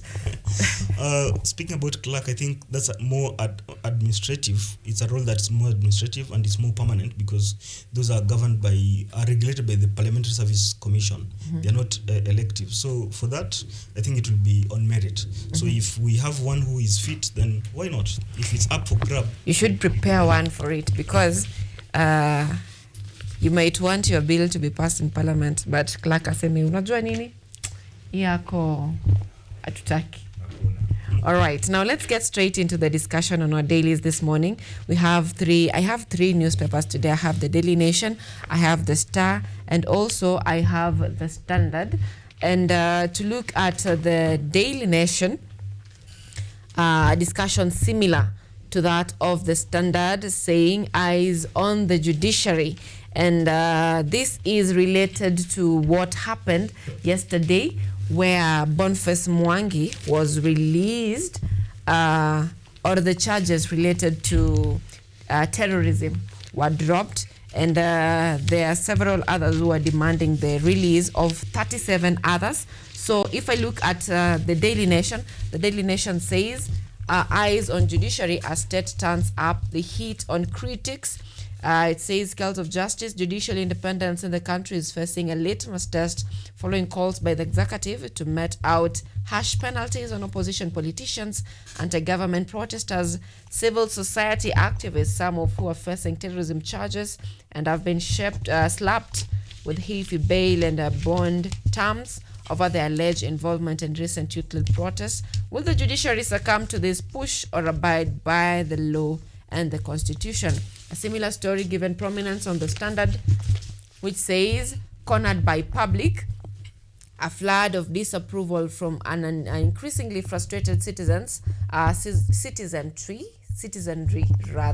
yesterday pushed the struggling director of public prosecution to drop the far-fetched terrorism charge against right activist Boniface Mwangi. The DPP later issued a press statement defending the decision to level such bizarre charges against activists, critics of the Ruto administration, and protesters after the DCI's terrorism claims against Mwangi failed the test and were dropped from the charge sheet. Kenyans now want the outrageous charges against 37 others withdrawn as well. And the question that we are having this morning for you gentlemen is, what is terrorism? Ojwang? Yesterday, we discussed that same exact thing. What is terrorism?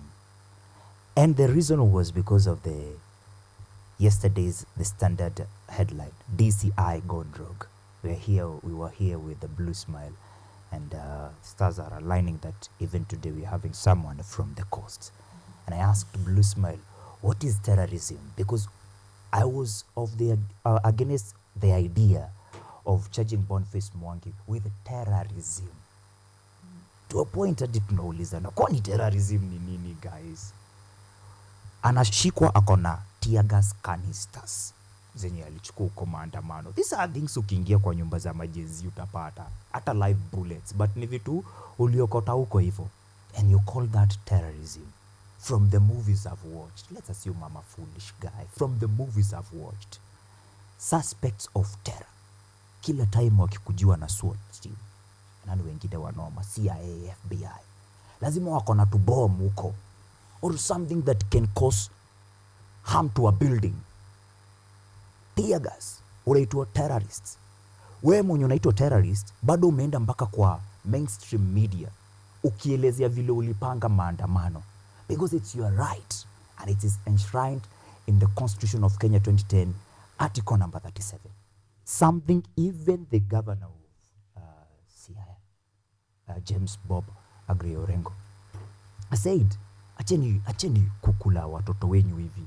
Ati mnawaekea charge ya terrorism. What is terror? How has this person demonstrated terror? Hii kesi imeletwa hapa hivi koti hapa kwetu Kahawa.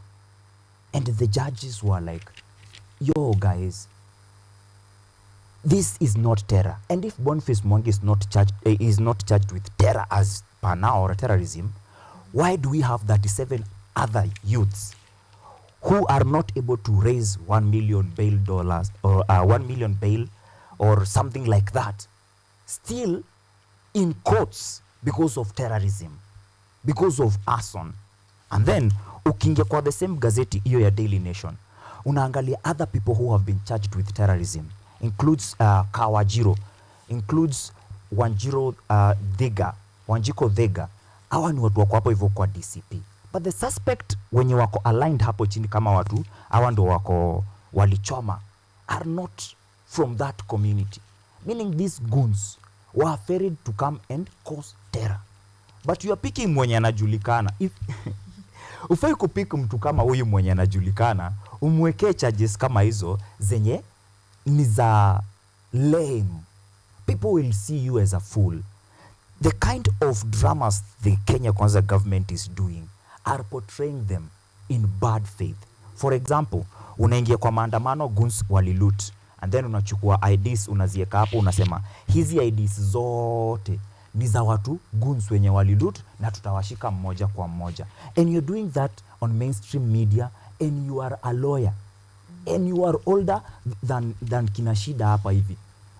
Hiyo ni portraying, ni picha mbaya sana tuna portray hadi kwa world. Unatoka hapo hivyo, unapata vijana wengine wao wako peaceful kwa barabara. Na hao ndo wewe utashika upeleke kizimbani ati hao wamecause terror. Hata mimi mwenyewe nabaki najiuliza, kwani terrorism ni nini? Shida. Bado unajibu. Mimi bado hadi saizi bado si nimekwambia hadi saizi tuna analyze terrorism ni nini. And we started that even before mahakama iachilie Boniface Mwangi. We were here discussing the same thing. Anaenda nikiuliza watu, wewe unadhani terrorism ni nini? Because tomorrow Sylvia unaweza abductiwa alafu tuambiwa hapana, hujabductiwa, you've been arrested and they will charge you for terrorism. Shida, from where you said, what is terrorism and why is the surge of such charges? You know, as you were speaking, I was itching so much because my legal mind was intrigued. And I would want to look at it from a legal perspective. Terror or terrorism or terrorist acts is a very serious charge because it borders the charge of murder. So just like murder, it's an offense that whose particulars relate to a threat to life, whether someone dies out of the acts of violence by use of crude weapons and such thing. I was looking at the Prevention of Terrorism Act before I came in, and to my thinking, because we know as legal minds, the leadership or the government of the day usually has what we call political opportunism, where it in Swahili they call it vyombo vya dola. You know, the government has that at its disposal to use to police its citizenry. So I'm looking at the Prevention of Terrorism Act as one of those vyombo vya dola, where now the government is using it to police the citizenry. It's a very serious offense, and it's very saddening to see very young people who are netted from their participation in the demonstration charged with such offenses. Looking at the case of Boniface Mwangi, for instance, there was a warranty to search his office, but they extended it to search his house. And I'm not so sure whether that was genuine or they even planted. At this point, you can't be so sure that those canisters and those bullets were either planted or were truly found there. But the preference of the lesser offense now of being in possession of those some sort of arms without license, I think they're just rumor mongering. They're just forum shopping. and it's a desperate move to try to curb the people's right to participate in calling out the government. So for me, I'd call it clutching at the straws. The government is basically clutching at the straws, and it's using any possible means to instill fear in the people by charging a very serious offense. Terrorism is a very serious offense. If you look at what was found in Boniface's house, we have 9 external hard drives, 2 laptops, checkbooks, company seals, stamp duty documents, 2 unused tear gas canisters, and 1 7.62 millimeter blank round. So could this be the reason why they were like, ulitoa wapi hizi vitu, and why are you keeping them? Tumesema tear gas canister. Sahi. Unaona youths wote wako huku behind the scene. Kama wao walikuwa wanaenda maandamano, utakosa tear gas canister mahali. Unused? Yeah. Unused aje. Wamesema ni unused. Planting. Wakili amesema you can plant. Okay, Boniface Mwangi anafanyia nini unused tear gas canister? Na venye akwadi na watoto rowdy hapo hivyo wanakaa sisi. Bibi yake ni mwingine pia, yeye huwa atuli. Tear gas unused wanafanyia nini? Ni mtu amesoma, ni mtu ako empowered, watoi wake huanza kujua kudrive wakishafika 7 years. Anafanyia nini tear gas canister unused? Okay. Tuachane na tear gas. Hard drives 9. Mimi kama mwanahabari na wewe kama mwanahabari, I know mahali na shikado fit nafaa kukuwa na hard drives card 90. Hard drives sio kitu ya nini, anajiundia servers za kazi zake. We are living in a digital era. Gani nyingine hapo? What about the 7.62 millimeter black round? Kama tear gas canister ni unused, hii nyingine nayo ni nini? Anafanyia nini?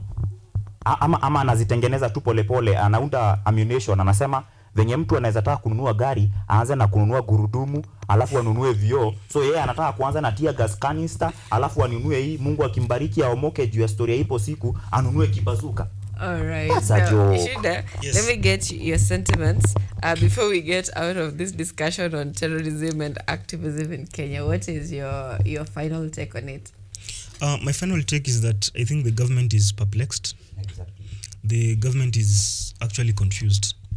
And I saw an uproar with the legal fraternity that they were saying LSK should take action against the prosecutors who officiate these charges that are trumped up, and some are very ridiculous and absurd. So I think the prosecution is not the only player or the only stakeholder in this cover-up and this games with the government. So I think we need to have a total overhaul of all the stakeholders, from the judiciary, from the police, from the prosecutors, because it's ridiculous to give a bond of 1 million, because that's akin, or it's close. It's actually translate to pretrial detention, which is against the rights of an arrested person, because the only essence of a bail or a bond is just to secure the attendance of the accused person in court. It's not to punish them. But when you look at some of these figures are thrown in, they're very punitive. So I'd say the mess is occasioned by a fault on at least each and every of the stakeholders in the criminal justice system. That's why the government can then use it can use the criminal justice system to punish or to police the citizenry. So I think we just need to look into the whole of that system so that we close most of those loops that the government can exploit. Yeah. All right. Now let's leave it at that because I've also heard that the government is giving extreme punishments to either government critics, protesters, opposition leaders.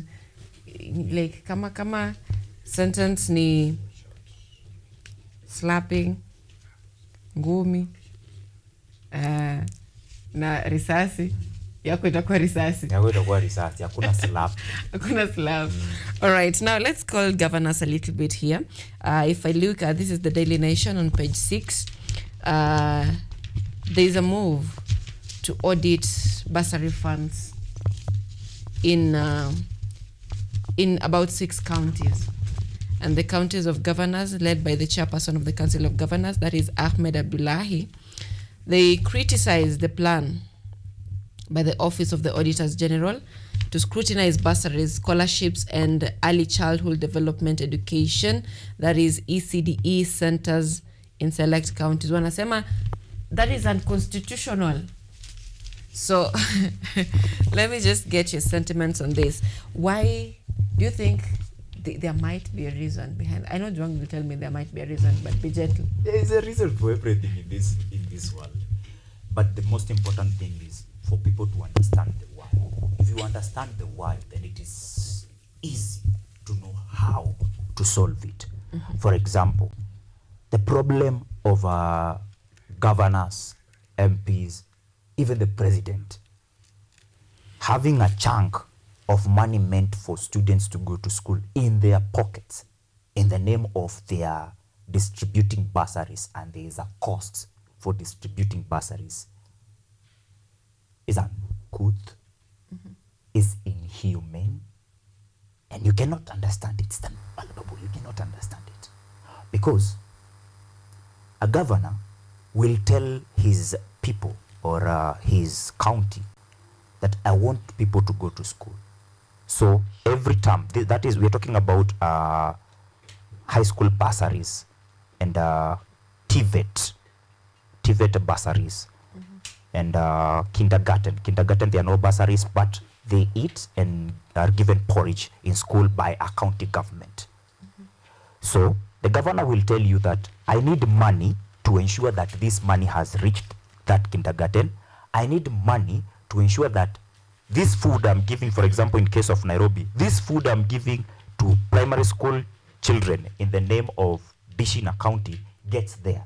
I also need money to give my MCA's bursaries in form of checks to give to the parents.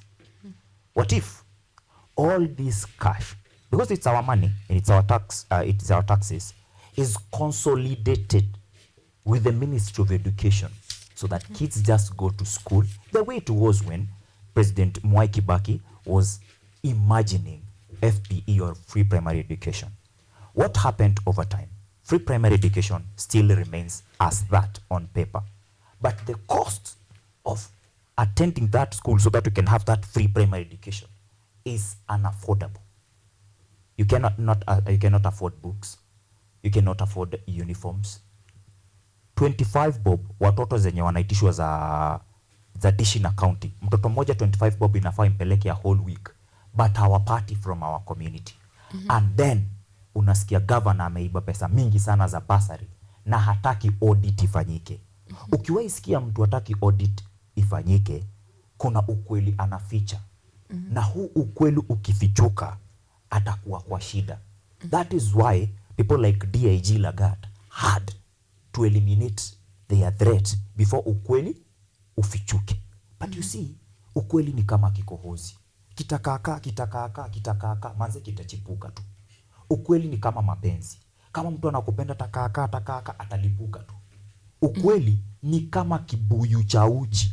Ikifament one day one time, kitalipuka tu. Alright.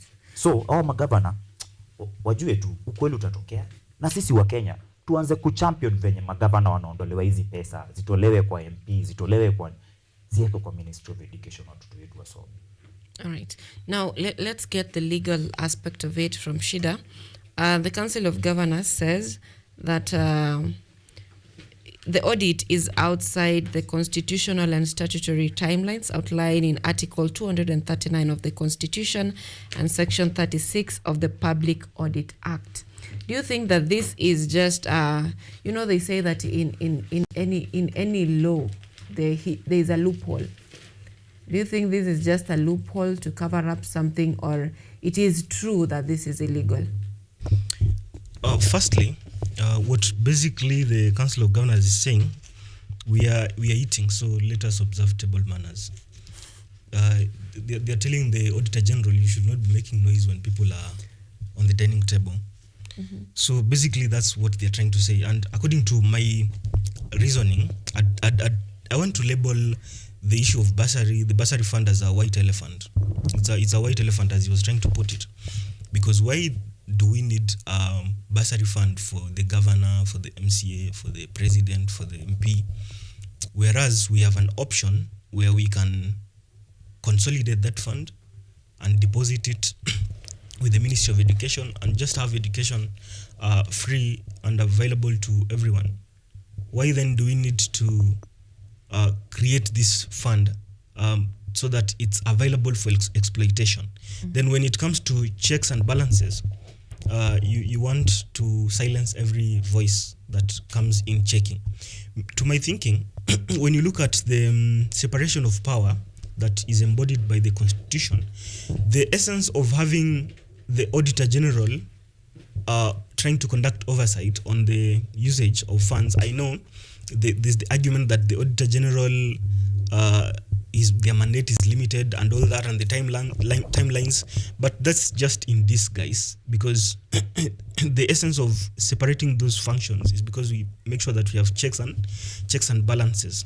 Now, the beauty with such is that just like the executive and the judiciary, when you wake up one day and you hear the executive praising the judiciary, that the judiciary is doing a good job, then we are heading somewhere worse than we are in. Just like right now the executive is praising the parliament and the parliament is praising the executive. There's no oversight there.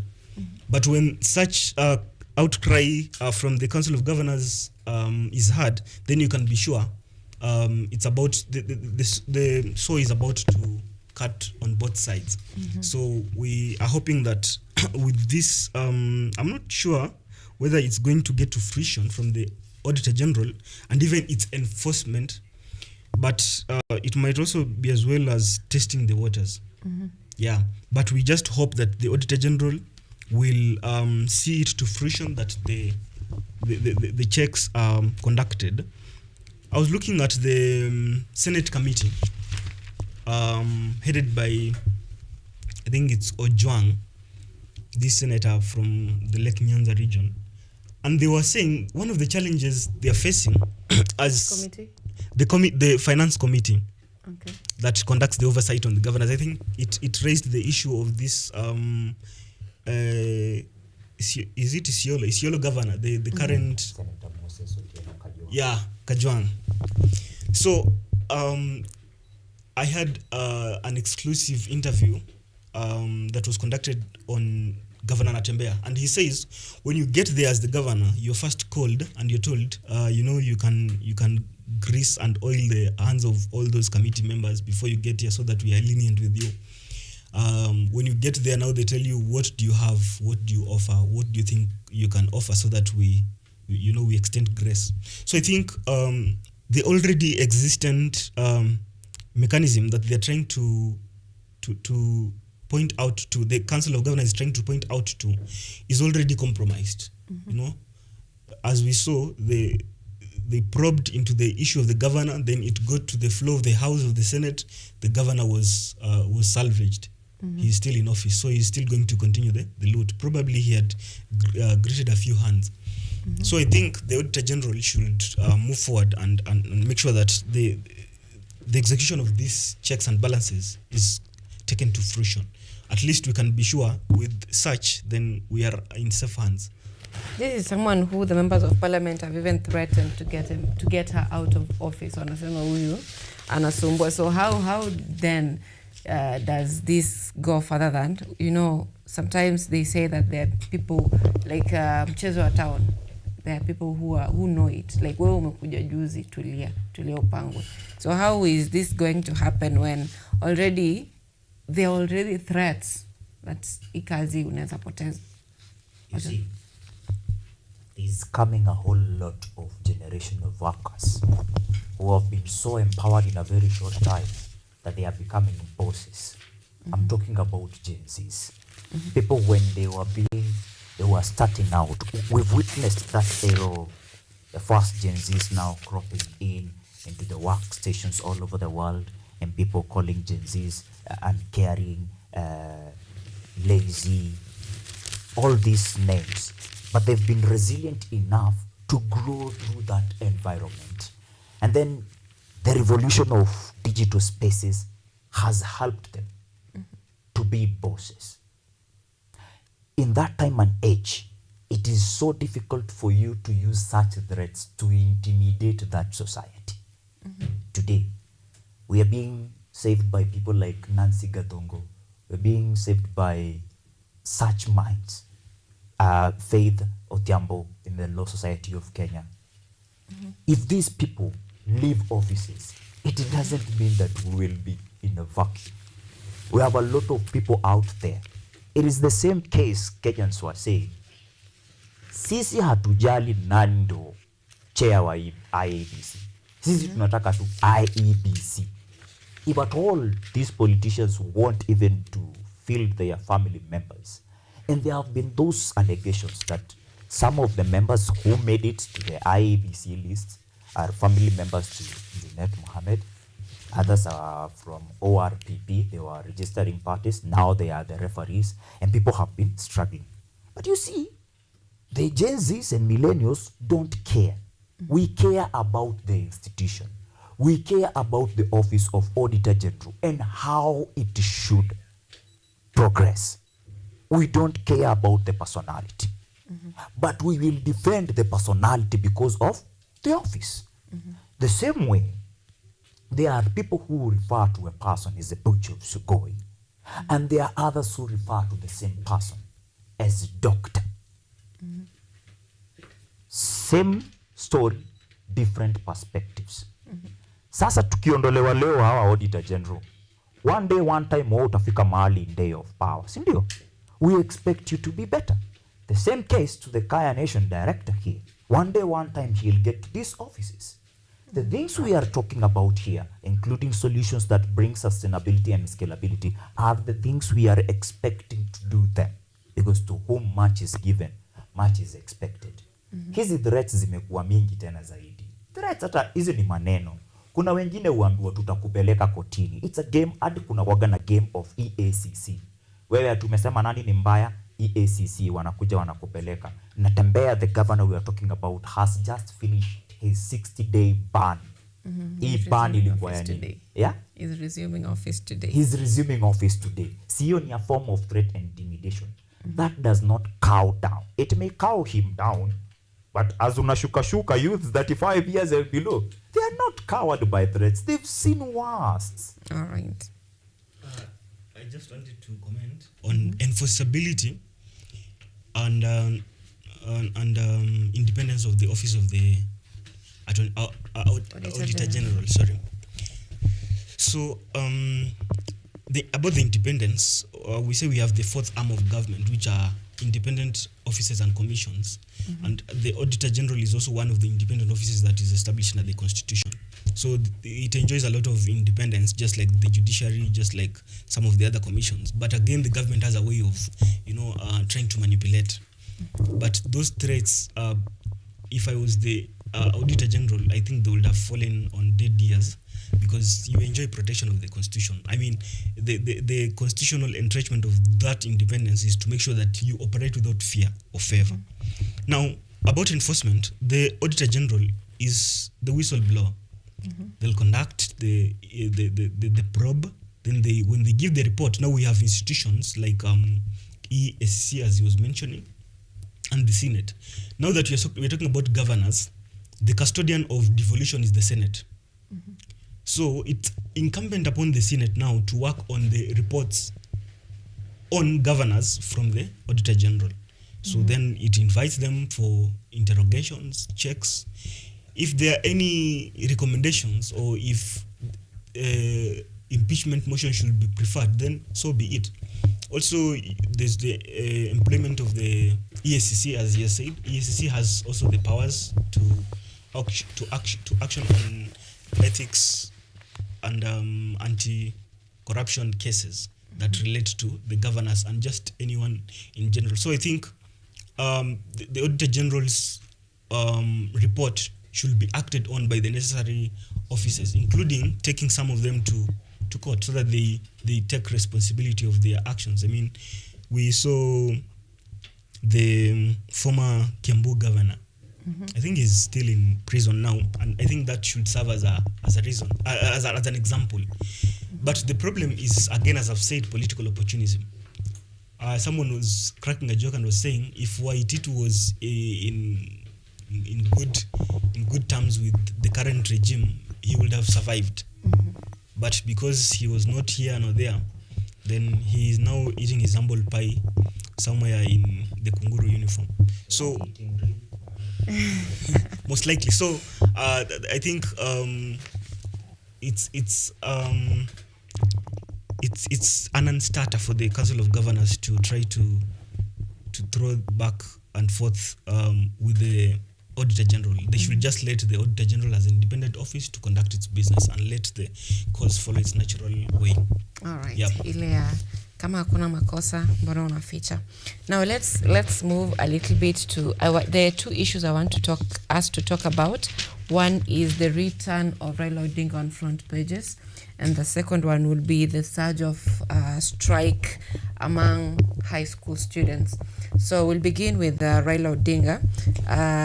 We saw him recently on a media interview, and it's like he's getting back on his feet. And the Star today says that Raila ODM 2027 game plan exposed. There's someone who said that if you want to listen to Raila Odinga, listen to Sifuna, Wanga, the people around him. And wao wanasema not the people around him, because all of them are around him, but ukiwasikiza specific. Kuna wenye they speak the language of the master. Yes, they speak the language of the master, and it's like it's planned, because you'll hear them saying that ODM is a democratic party, everyone is free to speak their own minds, but there are specific people, when you listen to them, you'll hear this is the mind of Raila. So Gladys Wanga says our position is let people talk, nothing cannot be resolved if people are given a chance to express themselves. So Raila Odinga also said that he's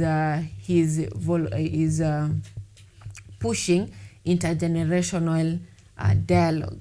Something that someone said, I won't mention the name, if Raila Odinga was part of the negotiated with the colonialism,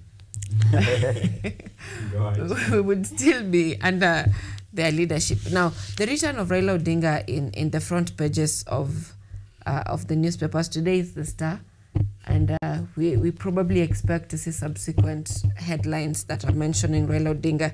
Signals that this is my mind, that this might just be let's stay together while it lasts, and then when it comes to 2027, kila mtu aende njia yake. Let me begin with this, Sheda. What do you think about this the Komsi Komsa relationship of Raila Odinga with the government?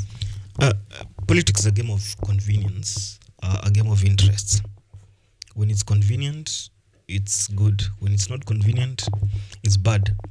Again, as I've said, they're speaking the language of their master, but again, they're also on the dining table. So Raila has to be reprimanding them. You know, you should not be speaking and you have food in your mouth. Can you just chew slowly? And when you're done, maybe you can speak. So it's the same thing. And I'd say right now, in the normal slang would say wana feature white. You can't be so sure with whatever a politician says. You must take it with a pinch of salt, because in politics, one day is a very long time. So we are not sure about his exit, but one thing we are sure at the moment, they're working with Ruto, and they are in government, and they are in bed with government. So it's more convincing to believe that they will work together even into 2027. But they're just holding their support, because you know Raila has a support base that he has to sustain for him to remain politically relevant, because minus which then he cannot guarantee the broad-based government a return into power. Also, minus which he himself cannot stand on his own legs when he decides to ditch the ship and maybe chart his own way. So I think he's just seeking political relevance. He wants to remain politically correct. He wants to remain politically relevant so that he can either use it to trade or he can use it to, again, cast his heart into the race. But for me, as a former fanatic of Raila Odinga, I've been a fanatic. I've rooted and voted for him since I became politically aware. Even in the latest or in the recent election, it will be very difficult for him to convince me to, let him have another bite of the cherry in 2027. And I'm sure for most people, because again, it doesn't reaffirm whatever they say is their best interests at heart for the young person. I mean, if you truly believe that you are for the young people, then I think you'd let continuity take course, in that those whom you've mentored, have trust in them, let them continue the journey. Also, ODM is now, according to my thinking, is now at a limbo, because most of its fan base it's thinning, it's slimming. For instance, at the Coast region, it enjoyed a very, very big support. But in 2022, the support was divided. PAR came, it got a share. UDA came, got a part of its share. Every party came and got its share. So I think ODM is at the verge of, with Raila's exit, what will be next? Where will we draw the relevance? So I think it's a confusion altogether, because most of the people now have actually realized that, with ODM, I'll give an example of the current PS from Kilifi, Fikirini Jacobs. He was very strong, he was very promising, but it got a point, akapangwa. Akaambiwa sasa wewe, now let's clip these nails and, they'll regrow. In 2027, you'll have something else. So just forfeit your interests, will panga you somewhere. That's what most of the big parties are notorious for. They promise the young persons, but now when it gets to nomination, you can't get past that. It has to be someone, it has to be Wanga, it has to be that politician. So I think it's a game of convenience, it's a game of interests, but right now it's unclear. The future is unclear. Yeah.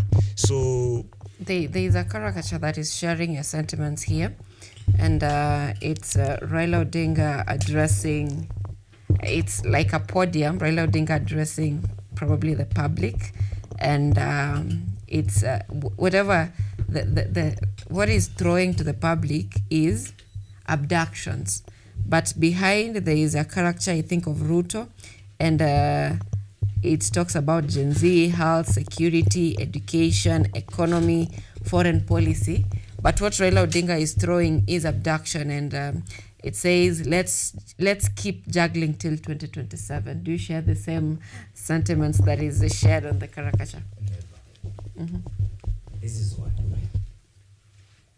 Raila, deep down, is confused, just like his followers who have left, because people have not left because he has certainly been bad. If he was bad, he was bad all along. If he was good, he was good all along. But he's confused himself, and I know why. I'm an extrovert myself. Born in 93, after 1992 general elections, of a mother from ghetto, Majengo ya Nyeri, and a father who has just been elected as councillor, Majengo. Two different worlds. One world of diplomacy, another world of chaos, confusion, and struggles of the ghetto. Through that life I have loved the process of learning. I first interacted with Raila Odinga in 2003 at the age of 10. He had just helped Kibaki by saying Kibaki Tosha. He had united with our people because I'm born in Mount Kenya. And he had been given a seat as Minister for Roads. He was nicknamed engineer because of the kind of transformation he did. At that particular time, I wanted to be a super CS like him or Msikari Kombo. because Musikari combo was trending too. And you know I love good things, I love good PR, I love all these things. In the year 2005, Raila Odinga shakes the world by saying, no, that constitution that the government wants to give you is bad. He rallies the people all over the country in a yes for banana and a no for orange campaign, and he wins. I loved how resilient he was. And from that movement, ODM came up. By the time we were reaching 2007, Kalonzo Musyoka had become confused about the story and journey of Raila and decided to exit by forming ODMK. That later became Wiper Democratic Party. After losing in 2007, the country sinks in chaos. We fight, all of us, we fight. By then, Gen Zs are young. I'm younger. I'm at the age of 13 in the year 2008 when the chaos are happening. I'm seeing them on news, a platform I want to be in. At that time, people like Boniface Mwangi are trending on the Standard because of the photo they are covering. They are out there sharing the stories of people who are suffering. From that point, I want to be a journalist more. But Raila has still inspired the story and the journey because he agreed to sit down and talk with the president then, the late Mwai Kibaki, under the mediation of Kofi Annan. I loved that process. How the Kenya was, how we all came together in the grand coalition. And there was no difference between a Luo and a Kikuyu. So I know when people talk, something good happens. From these talks, we got a constitution now that Baba was happy with, Mwai Kibaki was happy with, Uhuru Kenyatta was happy with, Musalia Mudavadi, but Ruto was not happy with it. It is the year 2010. I rally in the red and green campaign for yes and no. Baba does something good. But kwa nyumba yake, people are still complaining, oh Baba anatutenga, oh Baba anatutenga. But because of the greater good, myself, I'm not seeing this shida with Baba. But history ingine kutoka 2012 kukuja hivi Gen Zs wote wanajua ni kuje tu 2025. The people feel betrayed by that same person I am calling a role model.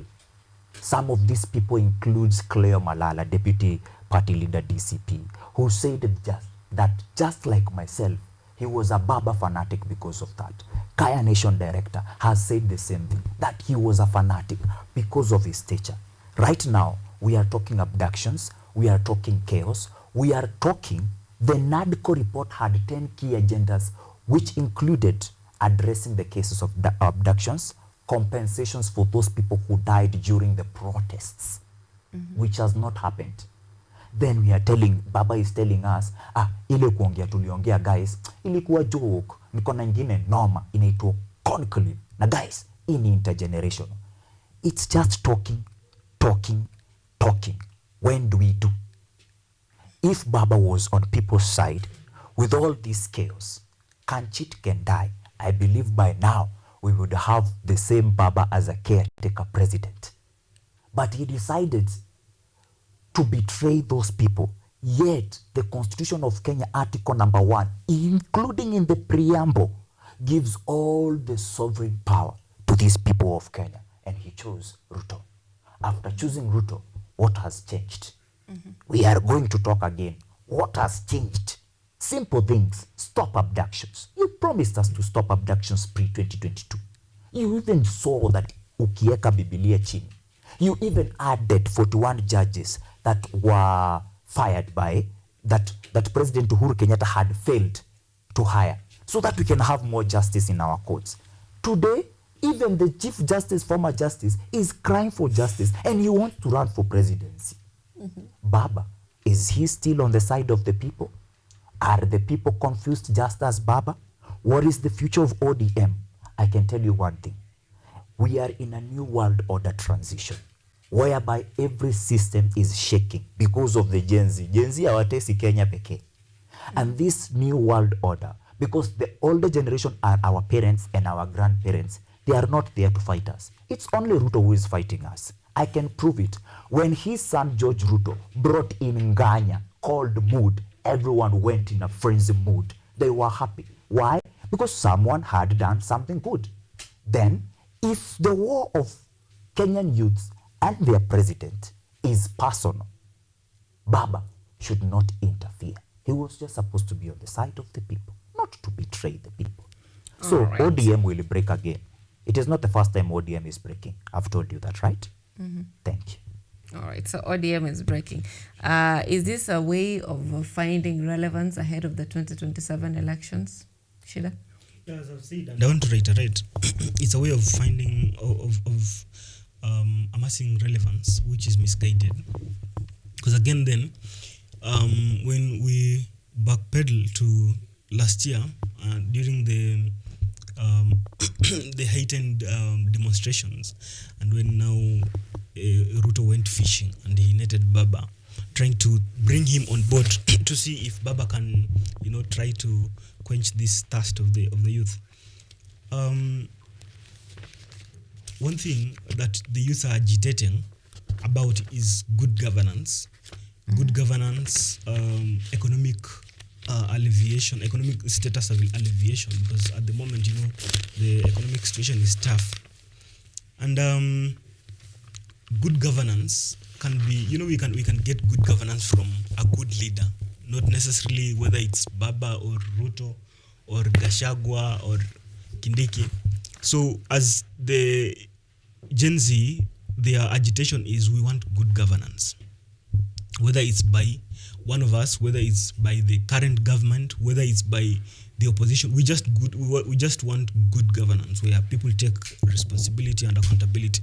On the other hand, the political elite class now is taking advantage of the situation. For instance, when you look at the opposition, they're now but they're restructuring themselves and posing as the best option or the best alternative. Mm-hmm. Whereas the government is also trying to make it them versus us affair. Mm-hmm. So what they see is an opportunity that if we get hold of this Gen Z and this whole uprise of the Gen Z and the millennials and just the youthful population, then you've aced it. Okay. So that's the opportunity that they're seeing. Whereas now what we want is good governance. All right. Yeah, so I think with that agitation, if it's not well mended before then we'll have to take greater steps to make sure that we bring sanity to the leadership of the nation, and which maybe might include asking our fellows to take up such elective positions. All right. Even as we take our final conclusion, I'd like our conclusions to center on Harambee Stars' withdrawal from CECAFA. The four nations, despite traveling to the venue, and also the okay that Kenya is given to host the 2024 CHAN. So that is where our final remarks will be based on. But right now, I just want a quick fire question where someone said, this was during an interview, that it's not the duty of Kenyans to love the president or any political leader. It is the duty of their wife, their children, their family members. And right now, I'm hearing you say that the young generation want accountable leadership. So would you vote anyone that is not President William Ruto, or would you vote someone based on their manifesto? Because currently, the leaders that are fronting themselves for the presidential bid, we have Matiang'i, we have Maraga, we have recently, yesterday, Gachagua said that he's also fit to be a president of this country. So we have the ODM who have not decided yet. We have Martha Karua, we have Kalonzo, we have Eugene. So we have all these people who have been in politics since. They've been in positions that have impact. They can bend things, but we have not seen that happen. So what are you voting for? Apart from, I think, CJ Emeritus Maraga, all the other you've mentioned, they belong the same class as William Ruto. What I'd say, if I was to say I'm allergic to oranges, but if you give me orange juice, I'll take it. You know, it's absurd.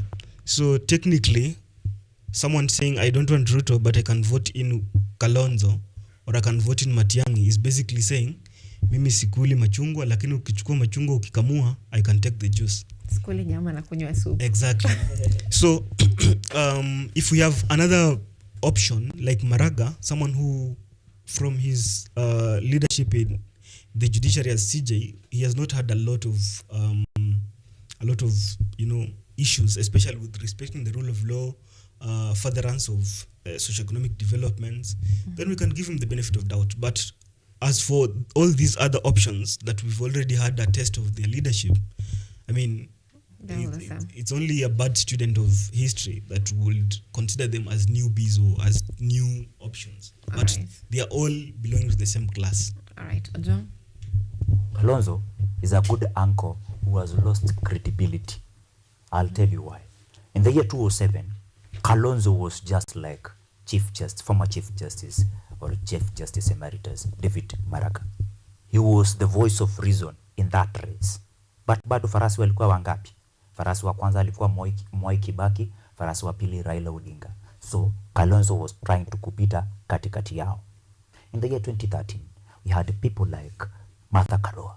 She was a voice of reason, and she went for the same seat. We had people like Peter Kennedy. They lost terribly. In 2017, we had Mwalimu Dida. Mwalimu Dida had great plans for this country. We did not give the plans because of the electorate. In 2022, we had two sober candidates, according to me. But as we were nearing, bado tulibaki na farasi wawili. I had believed in Roots Party. I hosted on this platform the running mate, Justina Wamai.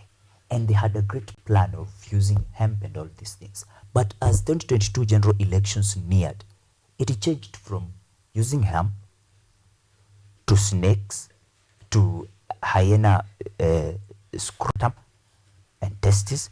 And we wondered, okay, then where is the economic empowerment we were talking about? Because you are so sure that this thing that our parents call bad, this thing that our community call ngwai, can save us. Then saizi unaanza kutuambia hapana, tunahitaji tuongeze tunyoka hapo hivyo, sijui ziko na mamilioni, and we were left with two people. In those two people, no one really believed in them as president. People were counting on their running mates. For example, for a person like I always loved Baba. So I wanted to vote for Baba for the very first time in my life. And I was in Jubilee, both as an MC, both as a media person, and a ground mobilizer.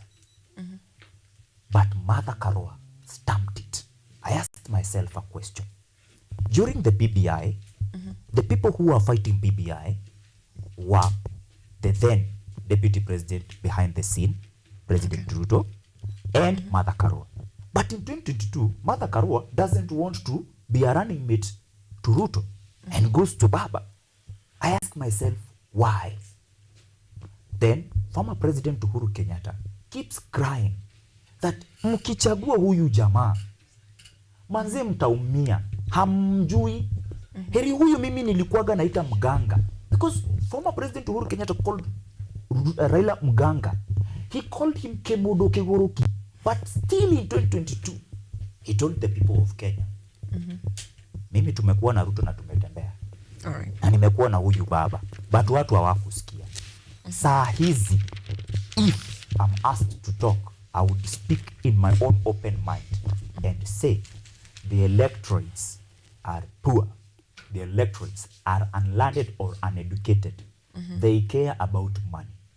The only candidate who can save this country as a president right now is David Maraga. But he needs to get money to go and campaign. Ndio watu kama Kaya Nation Director waache kusema tukapata mtu mwingine kama Maraga. Why are they feeling this? Yet Maraga is Chief Justice Emeritus.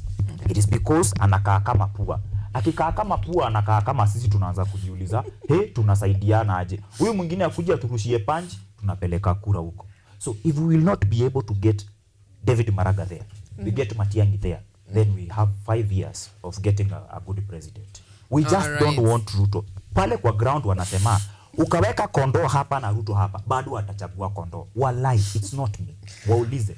All right. Umesema sio maneno yako, ni maneno ya ground. Yeah, I'm a reporter. Let's end it at that, and that is a discussion. It is very lengthy because we also to talk about how former President Uhuru Kenyatta is shaping the 2027 election silently, but we don't have time for that. We'll have that discussion in other coming shows right here on Rise Today. That is KUTV Biashara Tuesday or Art and Culture Monday. Thank you so much for making time for us this morning, for allowing us to grace your screens this morning. And if you're following us on YouTube at your time of convenience, thank you so much for staying with Biashara Tuesday until this far. My good name is ANYANGO SYLVIA. See you next time.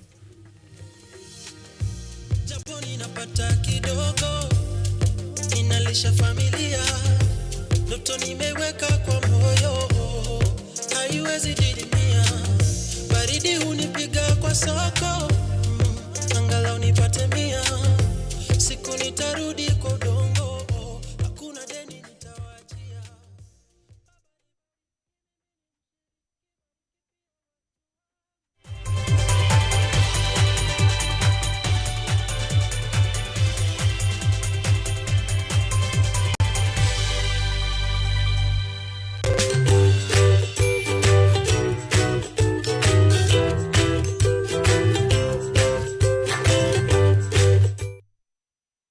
Are you an aspiring media practitioner, a graduate, or you just want to advance your skills in television production?